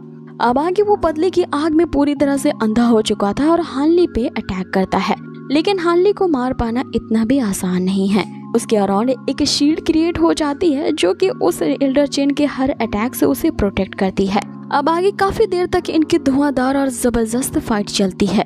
अब आगे हानली जो होता है उस एल्डर के हर एक अटैक को आसानी से डॉज कर रहा होता है और आगे वो उस एल्डर से कहता है कि बस तुम्हारे पास इतना ही स्किल्स है, मुझ पे अटैक करने के लिए थोड़ी अपनी यूनिक स्किल्स का तो यूज करो। आगे वो एल्डर अपने रेड क्लॉड बर्निंग स्काई का यूज करता है जो कि सबसे पावरफुल अटैक है, लेकिन हानली उसके हर एक अटैक को आसानी से डॉज कर लेता है। अब हानली की ये पूछते ही कि ये बता कि तुम्हारे साथ और कौन मिला है, एल्डर चेन उसे कहता है कि तुम्हें क्या लगता है कि तुम सच में यहाँ के पैविलियन मास्टर बन गए हो और तुमने वाकई में वो मीटियोर शॉट वहाँ से निकाल ली थी। तुम कभी भी फ्यूचर में यहाँ के पैविलियन मास्टर नहीं बन पाओगे और ना ही वो सीक्रेट ट्रेजर्स तुम्हारे होंगे। जिस पे हानली उसे कहता है कि मुझे ये सब चाहिए भी नहीं, लेकिन मुझे ये जानकर के बहुत हैरानी हुई कि तुमने ये सारा कुछ उन सीक्रेट ट्रेजर्स को पाने के लिए और पैविलियन मास्टर के टाइटल को पाने के लिए किया था, लेकिन अफसोस कि यमराज के पास अब तुम जा रहे हो और ये ख्वाहिश तो अधूरी ही रह जाएगी। अब हानली उसका काम तमाम कर देता है और यहाँ पे जोर जोर से कहने लगता है कि अगर इस एल्डर चेन ने मुझे हर्ट करने की कोशिश नहीं की होती तो आज इसका ये अंजाम नहीं होता। और तुमने क्या सोचा था कि मेरी जो मास्टर है वो एक कमजोर औरत है और तुम उन्हें आसानी से धोखा दे देते, तो याद रखना कि उनका डिसाइपल मैं हूँ और मेरी मास्टर को तो कोई भी धोखा नहीं दे सकता। ये सब कुछ वो यहाँ पे हुआना को इम्प्रेस करने के लिए कह रहा होता है क्योंकि वहाँ हुआना खड़ी होती है और इस सारे माजरे को पहले से ही वो देख रही होती है। अब आगे वे तीनों एल्डर भी नीचे आते हैं और अपने गुस्ताखी के लिए यहाँ पे हानली से माफी मांगते हैं, जिसपे हानली उसे कहता है कि अगर दोबारा इस तरह की हरकत मेरे सामने फिर से करते हो तो याद रखना तुम सबकी हालत भी इसी एल्डर चेन की तरह ही होगी। अब सीन कट होता है और हमें हुआना को दिखाया जाता है जो कि अपने सोचों में गुम होती है। यहाँ पे उसे एक विजन दिखता है। यहाँ पे वो जैसे ही एक मैजिकल फ्लावर को हाथों में लेती है वो डिस्ट्रॉय हो जाता है और इसी बात को बताने के लिए वो अपने मास्टर के पास दौड़ती जा रही थी। उसके मास्टर जो कि अब इस दुनिया में नहीं है और मरने से पहले उन्होंने इस पूरे सेक्ट की जिम्मेदारी अपने एक डिसाइपल हुआना को सौंपी थी। इसी की वजह से हुआना इस सेक्ट की लीडर है। यहाँ उसके मास्टर एक ज्ञान की बात उसे बताते हैं कि वो चीज करना तभी तक इम्पॉसिबल होती है जब तक उसे हम इम्पॉसिबल समझते हैं, लेकिन अगर हम अपने दिल की सुने तो हर एक इम्पॉसिबल चीज भी पॉसिबल बन जाती है। आगे उसका विजन अचानक से ब्लर होने लगता है और उसे कुछ आवाजें सुनाई देने लगती हैं, जिसके कारण वो अपनी सोच से बाहर निकलती है। यहाँ पे हानली ही होता है जो चीख चीख के हुआना को ये बताने की कोशिश करता है कि उसके लिए उसने आज इतना बड़ा कांड किया, लेकिन कोई उसकी तारीफ करने के लिए नहीं आया। इवन कि वो यहाँ पर इतनी ज्यादा तोड़फोड़ मचा रहा है फिर भी अभी तक कोई उससे सवाल करने को नहीं आया। हुआना ये समझ जाती है कि हानली सिर्फ उसका अटेंशन पाने के लिए ये सब कुछ कर रहा है। वो गुस्से से जैसे ही उसके कमरे में आ रही होती है, यहाँ डिवाइन मैसेंजर इस बात को समझ जाती है और हानली से कहती है कि तुम्हें हुआना क्या इनोसेंट लड़की नजर आती है, याद रखो तुम इसे आसानी से झांसा नहीं दे सकते। आगे हुआना गुस्से में उसके रूम में तो पहुंचती है, लेकिन उसे बिना कुछ कहे हुए वहाँ से चली जाती है कि तभी हानली को जो उसकी एक असिस्टेंट कि उसी वक्त हानली को उसकी जो असिस्टेंट जिनान होती है कोड वर्ड में उसे बाहर बुलाती है। हानली बाहर आता है और वो एक डिसाइपल के पुट पे बहुत जोर से हाथ मारता है और उसे कहता है कि जिनान तुम्हें क्या लगा था कि तुम एक लड़की के वेश में आओगी तो मैं तुम्हें पहचान नहीं पाऊंगा। जिस पे वो डिसाइपल उसे कहता है कि मैं लड़का ही हूँ। और आप एक पैविलियन मास्टर है और ये सब काम करना आपको शोभा नहीं देता। कि तभी जिनान पीछे से आती है और उस पे हंसते हुए कहती है कि बहुत दिनों से मैं तुमसे नहीं मिली और तुम मुझे पहचान भी नहीं पाए। आगे हानली उससे पूछता है कि तुम्हें जो पता लगाने के लिए भेजा गया था तुम उसके बारे में क्या खबर लाई हो। अब आगे जो वो बताना शुरू करती है ये काफी इम्पोर्टेंट है, तो इसे ध्यान से सुने। आगे वो कहती है कि यहाँ पे जो सीक्रेट ट्रेजर के बारे में बातें चल रही है उसके बारे में तो भूल ही जाओ, वो अभी उतना ज्यादा इम्पोर्टेंट नहीं है। इम्पोर्टेंट बात यह है कि जल्द ही वो 7 पीक कंपटीशन शुरू होने वाला है और इसी कंपटीशन में एक पीक ऑफ डिल्यूजन दिखाई देगा और इसी डिल्यूजन को ढूंढने के लिए सभी पीछे पड़े हैं। अब यहाँ हानली को ये सारा माजरा समझ में नहीं आ रहा होता है, इसीलिए वो जिनान से और भी ज्यादा एक्सप्लेन करने को कहता है, जिसपे जिनान उसे बताई है कि ये जो चांगान सेक्ट है एक्चुअल में ये 7 सेक्टों का एक फ्यूजन है। हुआना जो कि यहाँ की अभी लीडर है, इसे ये लीडरशिप विरासत में मिली है और अभी ये इन 7 सेक्ट से अकेले ही लड़ रही है ताकि वो उन्हें जीत करके इस सेक्ट में शामिल रख पाए। लेकिन उसकी ये विरासत तभी तक रहेगी जब तक वो उस पीक ऑफ इल्यूजन को ढूंढ नहीं लेती है और ये पीक ऑफ डिल्यूजन उसी सीक्रेट ट्रेजर से ही जुड़ा हुआ है और इसका साफ साफ एक शब्द में बस यही मतलब है कि उस पीक ऑफ डिस इल्यूजन को छुपाने के लिए ही ये सीक्रेट ट्रेजर का माया जाल बुना गया था। जिसपे हानली अब उससे पूछता है कि आखिर वो पीक ऑफ डिस इल्यूजन कहाँ पे है, जिसपे जिनान उसे बताती है कि वो छुपाया गया है और वो इसी सेक्ट के ही अंदर है और इस छिपी हुई चीज के बारे में इस सेक्ट का हर एक बंदा जानता है। और रूमर्स तो यहाँ तक की है कि तुम्हारी जो मास्टर हुआना है, उसके जो मास्टर थे जिन्होंने आत्महत्या की थी, वो मरने से पहले शायद तुम्हारी मास्टर हुआना को इसके बारे में बता करके गए हैं। कुछ लोग कहते हैं कि उसे इस सीक्रेट ट्रेजर का पता है और वहीं कुछ लोग कहते हैं कि उस हुआना को इसके बारे में कुछ नहीं पता। आगे जिनान उसे कहती है कि तुम्हारे मास्टर के बारे में ये भी अफवाह फैली हुई है कि तुम्हारी मास्टर का चक्कर उसके मास्टर से चल रहा था, क्योंकि तुम्हारी मास्टर अपने ही मास्टर को पसंद करती थी और अपने मास्टर से ही प्यार कर बैठना यहाँ पे बिल्कुल वर्जित माना जाता है। जिसमें हानली उसे कहता है कि मैं इस बात पे विश्वास नहीं करता। तो जिनान उससे कहती है कि विश्वास करो या ना करो, तुम्हें उस कंपटीशन के दौरान उस सीक्रेट ट्रेजर्स को पाना ही होगा, क्योंकि अगर उस सीक्रेट ट्रेजर को तुम ढूंढ नहीं पाए तो इस सेक्ट के जो सेवरल पीक मास्टर हैं वो सभी तुम्हें टारगेट बनाएंगे और तुम्हारे खिलाफ वो कुछ न कुछ योजना तो जरूर बनाएंगे। अब आगे जो हानली होता है इसी हिडन ट्रेजर को ढूंढने में लग जाता है। वो अपने कमरे की हर एक चीज को उधेड़ बुन करके रख देता है और हर एक चीज को बारीकी से जांचने लगता है कि आखिर पीक ऑफ डिल्यूजमेंट कहाँ छुपा हुआ है। जिसमें डिवाइन मैसेंजर उससे पूछती है कि ये सारे तो ट्रैश है, तो आखिर तुम्हें क्यों लगता है कि वो पीक ऑफ डिसइल्यूजन इनमें छुपा होगा। जिसपे हानली उसे बताता है कि वो पीक ऑफ डिसइल्यूजन एक बहुत ही फेमस भ्रम यानी कि इल्यूजन है और हो सकता है कि वो ट्रेजर इन्हीं ट्रैश में ही छुपाया गया हो। जिसपे हुआना आते ही यहाँ हानली पे अटैक करती है, ये कहते हुए कि तुम्हारी हिम्मत कैसे हुई कि मेरे मास्टर के पीक ऑफ डिसइल्यूजन को इन ट्रैश में ढूंढने की, तो क्या अपनी जिंदगी से ऊब चुके हो जो मरने की इस तरह की हरकतें कर रहे हो। जिसपे हानली उसके पास जाके पूछता है कि तो फिर तुम ही बता दो कि वो सीक्रेट ट्रेजर्स कहाँ पे छुपाए गए हैं। यहाँ हुआना उससे कहती है कि मुझे नहीं पता। जिसपे हानली हुआना से पूछता है कि क्या तुम्हारे मास्टर ने मरने से पहले तुमसे कुछ आखिरी शब्द कहे थे। जिसपे हुआना उससे कहती है कि तुम अब हद से आगे बढ़ रहे हो। आगे वो बात की खाल उड़ाने लगता है, ये कहते हुए कि आखिर तुम्हारे मास्टर कैसे मरे थे। आगे हानली उससे कहता है कि 3 दिनों के बाद वो 7 सेक्ट का कंपटीशन शुरू होने वाला है, सो अगर तुम वहाँ पे गिव अप कर देती हो तो तुम जानती हो कि तुम्हारे साथ क्या हो सकता है। सिर्फ वो पीक ऑफ डिसइल्यूजन ही है मामले को पूरी तरह से पलट सकता है, क्योंकि लगता है तुमने हार मान ली है, लेकिन मैं यहाँ हार नहीं मानूंगा। मैं डेफिनेटली उस सीक्रेट ट्रेजर्स को फाइंड आउट करके रहूंगा। जिसपे हुआना उसके मास्टर के कहे हुए अंतिम शब्द उसे बता देती है और एक पहेली होती है जिसमें वो कहती है कि ये दुनिया और भी ज्यादा चौड़ी हो जाती है किसी के जूतों के नीचे आकर के। अब हानली जो होता है इस पजल को सॉल्व कर लेता है और हुआना से पूछता है कि क्या यहाँ पे कोई गहरी खाई है। अब आगे हुआना हाँ में जवाब देती है और वे दोनों उसी गहरी खाई के पास पहुँचते हैं। आगे हुआना उससे पूछती है कि यहाँ पे क्यों आए हो। जिसपे यहाँ हानली उस पहेली का मतलब समझाते हुए उससे कहता है कि क्या तुम्हारे मास्टर ने कभी तुमसे कहा कि इस खाई से नीचे छलांग लगा दो। जिसपे हुआना उसे कहती है कि मेरे मास्टर बहुत ही ज्यादा टैलेंटेड थे, तो आखिर वो मुझे अगर कुछ बताना चाहते हो तो मुझे पजल्स में क्यों बताएंगे। जिसपे हानली उसे कहता है कि तुम्ही ने अभी तो कहा कि तुम्हारे मास्टर टैलेंटेड थे और तुम नहीं हो, इसीलिए तो उन्होंने तुम्हें ये पजल दी थी। अब आगे इस बात से हुआना चिढ़ जाते हैं और हानली को जवाब देने के लिए जब वो पीछे पलटती है तो हानली वहाँ से गायब था। हुआना यहाँ पे हानली को ढूंढने लगती है कि तभी हम देखते हैं कि अचानक एक डिल्यूजन से यहाँ पे हानली का हाथ बाहर निकलता है और वो हुआना को उसके अंदर खींच लेता है। अब वहाँ पे एक पोर्टल ओपन होता है और वे लोग रियल पीक ऑफ डिसइल्यूजन में पहुंच जाते हैं। यहाँ पे सिर्फ विश्वास का खेल था जो कि हानली ने उस पजल से समझ लिया था। अब जैसे ही पोर्टल ओपन होते ही वे दोनों एक साथ ही उसके अंदर जाते हैं। अब हुआना के जो मास्टर ने मरने से पहले पीक ऑफ डिसइल्यूजन के बारे में जो सीक्रेट्स बताए थे, उन्हें एक मेमोरी के जरिए वो हुआना को कुछ बताना चाहते थे।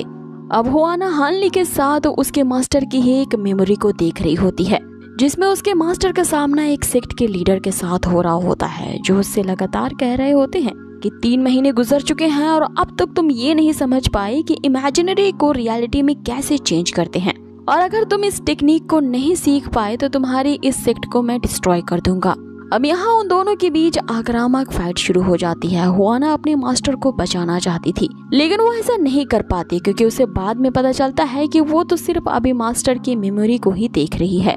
यहाँ हुआना के मास्टर इस बात पे अड़ जाते हैं कि भले ही मैं इस टेक्निक को आज ना सीख पाऊं, मगर तुम्हें इस डिल्यूजन पीक के सीक्रेट का मैं एक फूटी कौड़ी भी यूज करने नहीं दूंगा। यहाँ उस दूसरे बंदे का नाम हेलेन येन होता है, जिसने बाकी के 4 सेक्ट्स में उस सीक्रेट टेक्निक को ढूंढने के लिए उसे तबाह कर दिया है, और अब वो हुआना के मास्टर के सेक्ट को तबाह करने के लिए आया है। अगर हुआना के मास्टर उसे वो सीक्रेट टेक्निक नहीं दे देते जिसमें किसी भी इमेजिनरी चीज को रियलिटी में बदला जा सकता है। अब आगे उनकी फाइट देख करके यहाँ हानली हुआना से कह रहा होता है कि तुम्हारे मास्टर तो कुछ ज्यादा ही इंटेलिजेंट निकले, जो तुम्हें उस सीक्रेट तक पहुंचाने के लिए अपनी ही मेमोरी का इल्यूजन बना के वो तुम्हें दिखा रहे हैं, लेकिन दुर्भाग्यवश तुम्हें उन्हें पीटते हुए देखना पड़ रहा है। जिस पे हुआना उसे आंखें दिखाते हुए कहती है कि इस जगह पे क्यों आए हो, इस मकसद को याद रखना, जल्द से जल्द उस ट्रेजर को ढूंढो।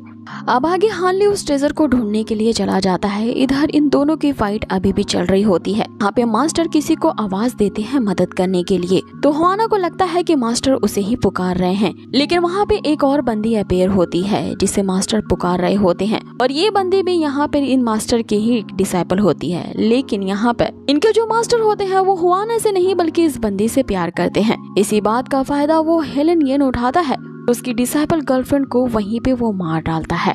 अब उस डिसाइपल गर्लफ्रेंड के मरते ही मास्टर पूरी तरह से टूट जाते हैं, लेकिन एक्चुअल में उन्हें वो टेक्निक भी अब आ जाती है जिससे वो किसी भी इमेजिनरी को अब रियलिटी में चेंज कर सकते थे।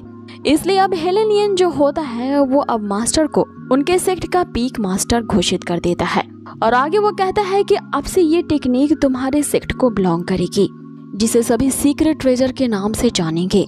अब यहाँ पे हानली को सारी गुत्थी समझ में आती है कि वो जो सीक्रेट ट्रेजर था वो एक्चुअल में हेलेन येन के द्वारा ही हुआना के मास्टर को दिया गया था, लेकिन जिस मेमोरी को अब तक वो लोग देख रहे होते हैं वो मेमोरी वापस से सेटअप होती है और फिर से वहीं से शुरू होने लगती है जब ये पहली बार इस मेमोरी में एंटर हुए थे। अब यहाँ पे वही मेमोरी के बार बार लूप चलती रहती है, जिसे देख करके हानली समझ जाता है कि अगर उन्होंने उस सीक्रेट ट्रेजर को छुपाया होगा तो इसी जगह में ही होगा, इसीलिए लूप के खत्म होने से पहले ही उन्हें वो सीक्रेट ट्रेजर यहाँ ढूंढना होगा। अब हानली वहाँ पे ढूंढ कर थक चुका था और एक ही मेमोरी को बार बार देख करके उसे बोरियत महसूस होने लगी थी। आगे वो हुआना से पूछता है कि क्या तुम्हें मिला, क्योंकि ये फॉर्मेशन तुम्हारे मास्टर का है, जिस पे हुआना उसे जवाब देती है कि मास्टर के सिखाए गए हर मेथड को उसने ट्राई कर लिया है, ना ही तो उसे इस फॉर्मेशन से निकलने का रास्ता मिल रहा है, ना ही वो सीक्रेट ट्रेजर। कि तभी हानली अपने दिमाग के घोड़े दौड़ाता है और ये समझ जाता है कि ये सारा रचाया गया फॉर्मेशन जो है वो मास्टर का नहीं बल्कि हेलेन येन का है। इसीलिए इस फॉर्मेशन को तोड़ने के लिए इन्हें फॉर्मेशन की आई पे अटैक करना होगा और इसके लिए हानली को मास्टर की जो डिसाइपल गर्लफ्रेंड है उसे मरने से रोकना होगा। और हानली का गेस यहाँ पे बिल्कुल सही हो जाता है, क्योंकि ये वाकई में उस दूसरे बंदे यानी हेलेन येन का ही रचाया गया फॉर्मेशन था, ताकि वो हुआना के मास्टर को टॉर्चर कर पाए। और इनके लिए सबसे ज्यादा टॉर्चर वाला सीन वही होगा जब इनकी गर्लफ्रेंड की मौत होती है, और यही इस फॉर्मेशन की ही आंख है। और अगर यही घटना हम होने से रोक देते हैं तो ये फॉर्मेशन अपने आप ही डिस्ट्रॉय हो जाएगी। लेकिन अभी भी वो मेमोरी का लूप चल ही रहा होता है। हेलेन येन यहाँ पे मास्टर से कहने लगता है कि तुम्हारी हिम्मत को दाग देना पड़ेगा कि तुमने मेरी फॉर्मेशन की आई को ढूंढ लिया है और इसे तोड़ने की कोशिश की है, और अब जबकि तुमने मेरी इस फॉर्मेशन के एरो को तोड़ ही दिया है तो मैं तुम्हें अपनी तरफ से एक और सीक्रेट ट्रेजर देना चाहता हूँ। अब जैसे ही वो एक मैजिकल पर्ल को उसकी तरफ फेंकता है, हुआना उसे देख करके समझ जाती है कि यही तो आखिरकार पीक ऑफ डिसइल्यूजनमेंट का सीक्रेट ट्रेजर है। लेकिन हानली तुरंत ही वो मैजिकल पर्ल हेलेन येन की तरफ फेंक देता है, क्योंकि वो एक ट्रैप था। वो पर्ल तुरंत ही वहाँ पे ब्लास्ट होती है और इस पूरे मामले को देख करके यहाँ हानली समझ जाता है कि इस हेलन येन ने हुआना के मास्टर को मारने के लिए पूरी तैयारी करके रखी थी। जिसपे हेलन येन उसे कहने लगता है कि अब तो तुम मेरे कई सारे सीक्रेट्स जान चुके हो, तो तुम्हें क्या लगता है कि मेरे इन सीक्रेट्स के जानने के बावजूद तुम मेरे इस फॉर्मेशन से निकल पाओगे? तुम देखो यहीं पे तुम्हारी कब्र कैसे बनती है। अब हानली ये समझ जाता है कि इस फॉर्मेशन को बनाने वाला हेलन येन है, इसीलिए इस फॉर्मेशन में इसकी मौत तो यहाँ पे नहीं होगी और यही कारण है कि मास्टर ने इस जगह पे कोई सीक्रेट ट्रेजर नहीं छुपाया होगा। अब आगे जैसे ही वो उस मेमोरी के इल्यूजन से बाहर निकलने वाले होते हैं, एक अलग सी जगह पे पहुंच जाते हैं जहाँ पीछे से उन्हीं के मास्टर की आवाज आती है। अब यहाँ पे मास्टर के सिर्फ स्पिरिट ही होती है जो कि हुआना को ये मैसेज देती है कि मैं जानता था कि तुम उस सीक्रेट ट्रेजर को ढूंढने के लिए काफी ज्यादा ऑब्सेस्ड हो, इसीलिए मरने से पहले मैंने तुम्हारे लिए वो क्लूज छोड़े ताकि तुम मेरी मेमोरी को यहाँ पे आके झांक सको। अब हुआना यहाँ काफी ज्यादा इमोशनल हो जाती है और अपने मास्टर से कहने लगती है कि आप मुझे कुछ बिना बताए ही मुझे अकेला छोड़ करके चले गए। इसमें मास्टर उसे कहते हैं कि टीचर होने के नाते आज मैं तुम्हें एक ऐसी चीज पास ऑन करता हूँ जिससे तुम इस डिसइल्यूजनमेंट पीक के लॉर्ड माने जाओगे। अब आगे हमें देखने से लगता है कि मास्टर अपने इस खास तरह की पावर को हुआना को पास ऑन करेंगे, लेकिन वो जो पावर होती है वो हुआना के बॉडी को आर पार करते हुए सीधा जाके हानली के बॉडी में एब्जॉर्ब हो जाती है, जिसके कारण अब हानली के अंदर एक्सट्रीम पावर आ चुकी थी। इस पावर के मिलते ही डिवाइन मैसेंजर यहाँ पे समझ जाती है कि ये तो किसी खास तरह की डिवाइन पावर है जो कि इस पूरे वर्ल्ड में सन ऑफ गॉड और मैसेंजर ऑफ गॉड के अलावा किसी तीसरे बंदे के पास इस तरह का डिवाइन पावर होना इम्पॉसिबल है। अब हानली में इस तरह की एक्सट्रीम पावर आ चुकी थी और वो मात्र अपने एक हैंड के गेस्चर द्वारा ही पूरी एनवायरनमेंट को चेंज कर देता है। अब आगे हमें यहाँ डिवाइन मैसेंजर से ये बात पता चलती है कि सिर्फ इस डिवाइन पावर को रखने वाला ही उस सीक्रेट ट्रेजर को पा सकता है जिसके कारण किसी भी इमेजिनरी को रियलिटी में बदल सकते हैं। अब इसी सीक्रेट टेक्निक के पीछे सारे सेक्ट वाले पड़े होते हैं और हुआना इस टेक्निक को बचपन से सीखना चाहती थी, लेकिन ये टेक्निक तो हानली के पास पहुंच जाती है। आगे मास्टर यहाँ हानली से कहते हैं कि वो उनपे एक बहुत बड़ी जिम्मेदारी डाल रहे हैं और ये जिम्मेदारी उनके इस पीक ऑफ डिसइल्यूजन की है, जिसपे हुआना अपने मास्टर से पूछने लगती है कि ये इस सीक्रेट टेक्निक को लेना डिजर्व नहीं करता। मैं आपकी डिसाइपल हूँ, आपने मेरे बारे में क्यों नहीं सोचा? जिसपे मास्टर अभी हानली से ही कह रहे होते हैं कि इस पावर को काफी सावधानी के साथ यूज करना, क्योंकि जैसा स्पाइडरमैन ने कहा है एक्सट्रीम पावर के साथ एक ग्रेट रिस्पॉन्सिबिलिटी आती है। अब आगे यहाँ पे मास्टर की स्पिरिट भी वहाँ से गायब हो जाती है। इधर दूसरी तरफ हानली जो होता है वो हुआना से कह रहा होता है इसमें मेरा कोई दोष नहीं है, मुझे ब्लेम मत करना। कि तभी हम देखते हैं कि वो पूरी मेमोरी जो होती है वो अब क्लैश करने वाली थी और इन दोनों को ही जल्द से जल्द वहाँ से बाहर निकलना होता है।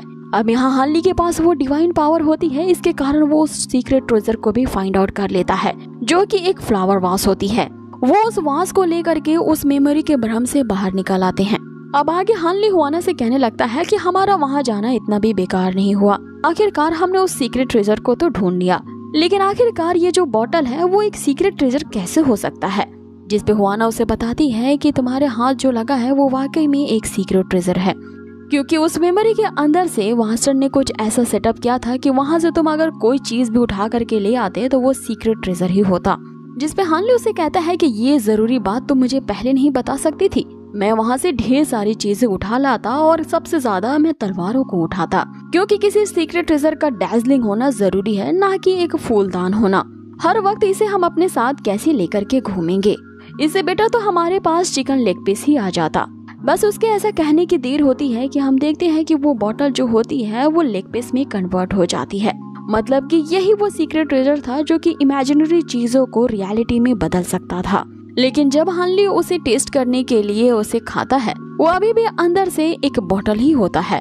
कि तभी हम हुआना को देखते हैं जो उसकी तरफ घूर के देखने लगती है कि अब तुमने उसे डिसइल्यूजन पीक के डिवाइन पावर को इनहेरिट किया है और इस विरासत के मिलने के कारण तुम्हें दो चीजें करनी होंगी। जिसमें पहली चीज तो यहाँ हानली बता देता है कि मुझे वो 7 पीक का कंपटीशन जीतना होगा जो जल्दी शुरू होने वाला है, तो इसमें कोई प्रॉब्लम नहीं, उस कंपटीशन को मैं आसानी से जीत लूंगा। और दूसरी बात हुआना उसे ग्रीट करते हुए कहती है कि आज से तुम मेरे मास्टर हो, क्योंकि तुम्हें मुझे वो सीक्रेट टेक्निक सिखानी होगी जिससे किसी भी इमेजिनरी चीज को रियलिटी में चेंज कर सकते हैं। अब यहाँ सीन चेंज होता है और हम हानली को देखते हैं जो कि अपनी ही डेथ कार्ड को देख रहा होता है, जो कि और कुछ नहीं बल्कि उसी वास के ही मटेरियल द्वारा बनाया गया एक भ्रम होता है। अब आगे वो अपने डेथ कार्ड को इमेजिन कर रहा होता है, लेकिन वो जो बॉटल वास होती है वो हूबहू उस डेथ कार्ड के जैसा कार्ड नहीं बना पाती। अब यहाँ हानली सोचने लगता है कि आखिर इस ट्रेजर को मास्टर ने वहाँ पे क्यों छिपाया था, क्योंकि ये डेथ कार्ड को पूरी तरह से रिप्लेस नहीं कर पा रहा है। अब यहाँ हुआना के मास्टर ने ऐसा झूठ क्यों कहा होता है, ये हमें आगे पता चलेगा। कि तभी वहाँ पे एक डिसाइपल आता है जो हानली के साथ फ्लर्ट करने लगता है, जिसपे हानली उसे दूर हटाता है, ये कहते हुए कि वो उस टाइप का बंदा नहीं है। कि तभी वो डिसाइपल वहाँ पे जोर जोर से हंसने लगता है और वो एक्चुअल में यहाँ हानली की ही असिस्टेंट जिनान होती है, जो कि अब की बार वाकई में एक लड़के के वेश में उसके पास आई थी। आगे वो उससे कहती है कि अब की बार तो तुमने वाकई में मुझे नहीं पहचाना। अब आगे हानली जो होता है वो जिनान से हुआना के मास्टर के बारे में कुछ इन्फॉर्मेशन जानना चाहता था, क्योंकि हुआना के मास्टर की यहाँ मौत हो चुकी थी, क्योंकि उनके मास्टर डेथ कार्ड बनाने के साथ साथ सील्स की भी कटिंग करते थे और उनमें वो कई सारे स्पेल्स को भी कास्ट कर सकते थे। अब एक बंदे के लिए इतना सब कुछ करना तो इम्पॉसिबल था, इसीलिए वो जिनान को उसके बारे में पता लगाने के लिए कहते हैं कि उनके नेटवर्क में और कौन कौन शामिल था।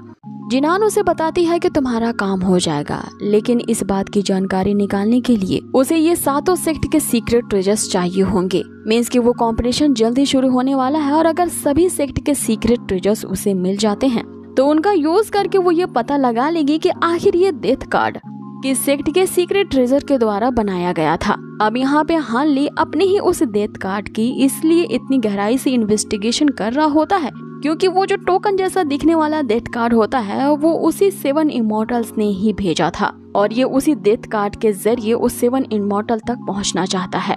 अब आगे जिनान जो होती है वो हानली की मदद करने के लिए 7 पीक्स में आने वाले 7 सेक्ट के जो सीनियर डिसाइपल होते हैं वो उन सभी के पिक्चर यहाँ हानली को देती है, क्योंकि हानली को उन सभी से ही फाइट करना है। अब आगे वो दिन आ ही जाता है जब 7 पीक कॉम्पिटिशन शुरू होता है। यहाँ पे एक सेक्ट मास्टर हुआना से कहने लगती है कि अब तक हमें तुम्हारे सेक्ट यानी कि पीक ऑफ डिसइल्यूजमेंट सेक्ट का सीक्रेट ट्रेजर नहीं मिला है, जिस पे हानली उसे डिफेंड करते हुए कहता है कि आखिर आपको इस सीक्रेट ट्रेजर की क्या जरूरत है। तो वो लीडर यहाँ हानली से कहती है कि तुम इस सेक्ट के लगता है यंग मास्टर हो, लेकिन तुम्हें इतना भी नहीं पता कि इस 7 पीक कंपटीशन का ओरिजिनल इंटेंशन ही यही है कि वो 7 सेक्ट अपने अपने सीक्रेट ट्रेजर्स को लाएंगे और उसी के भरोसे यहाँ पे एक दूसरे से फाइट करेंगे और अपने अपने मार्शल आर्ट्स को वेरीफाई करेंगे। और इस रूल को सेटअप करने वाले हमारे ओल्ड पेविलियन मास्टर ही थे, जिस पे हानली उसकी बेइज्जती करते हुए कहता है कि यहाँ ज्यादा बकरे की अम्मा बनने की जरूरत नहीं है। अब ये पीक ऑफ डिसइल्यूजमेंट काफी ज्यादा पेचीदा नाम है, इसीलिए इसे फायर पीक कहेंगे। आगे हानली उनसे कहता है कि तुम्हें क्या लगता है कि हमारे फायर पीक के पास हमारा सीक्रेट ट्रेजर नहीं है। अब वो उन 7 सेक्ट के लीडर को वो सीक्रेट ट्रेजर अपेयर करके दिखा ही देता है और यही वो सीक्रेट ट्रेजर होता है जिन पे इन सभी के इतने सालों से नजर थी।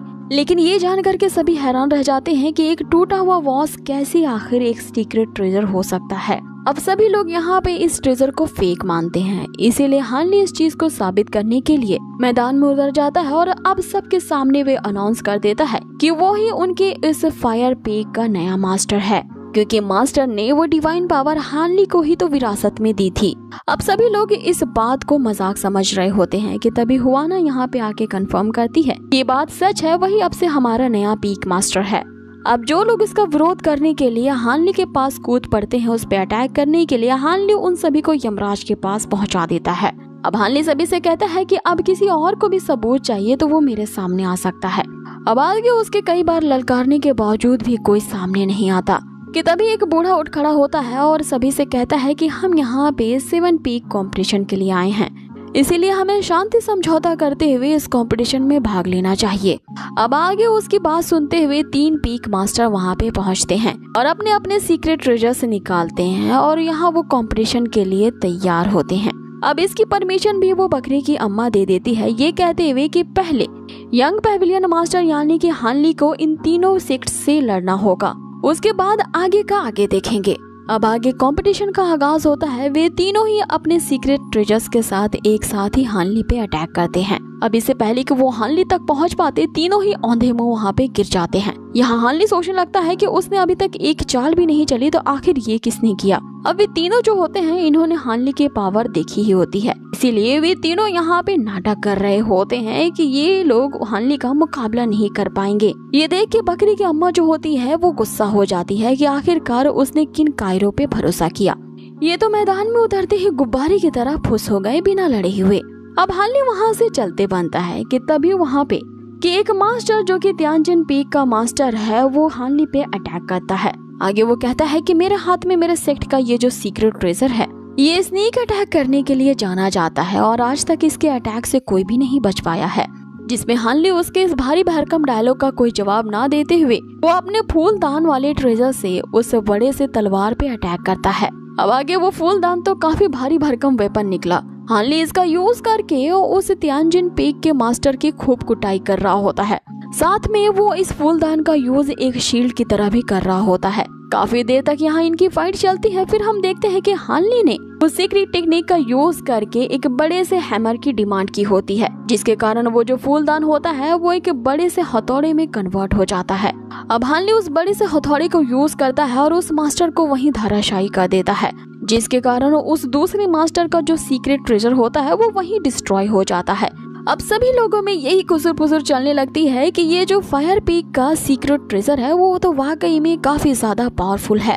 अब आगे एक इंस्ट्रक्टर आके बताता है कि कोई भी सीक्रेट ट्रेजर इतनी आसानी से नहीं टूट सकता। इस मास्टर ने कंपटीशन में पार्टिसिपेट करने के लिए अपने फेक सीक्रेट ट्रेजर को लाया था, जो कि पैविलियन के रूल्स के खिलाफ है। इस पे हानली जो कि अब उस पूरे इलाके का नया पैविलियन मास्टर है वो नया रूल सेटअप करता है। आज से ही वो इस कंपटीशन में लाए जाने वाले हर सीक्रेट ट्रेजर को पर्सनली आइडेंटिफाई करेगा। इसी के साथ ही एपिसोड यही खत्म होता है। सो गाइस, आप लोगों को ये कॉम्बो एपिसोड कैसा लगा मुझे कमेंट बॉक्स में जरूर बताएं। और हाँ, अगर वीडियो जरा से भी अच्छी लगी हो तो प्लीज इसे लाइक करना ना भूलें। बहुत ही जल्द मिलेंगे इसके नए अमेजिंग एपिसोड के साथ। Till then take care, stay healthy, bye.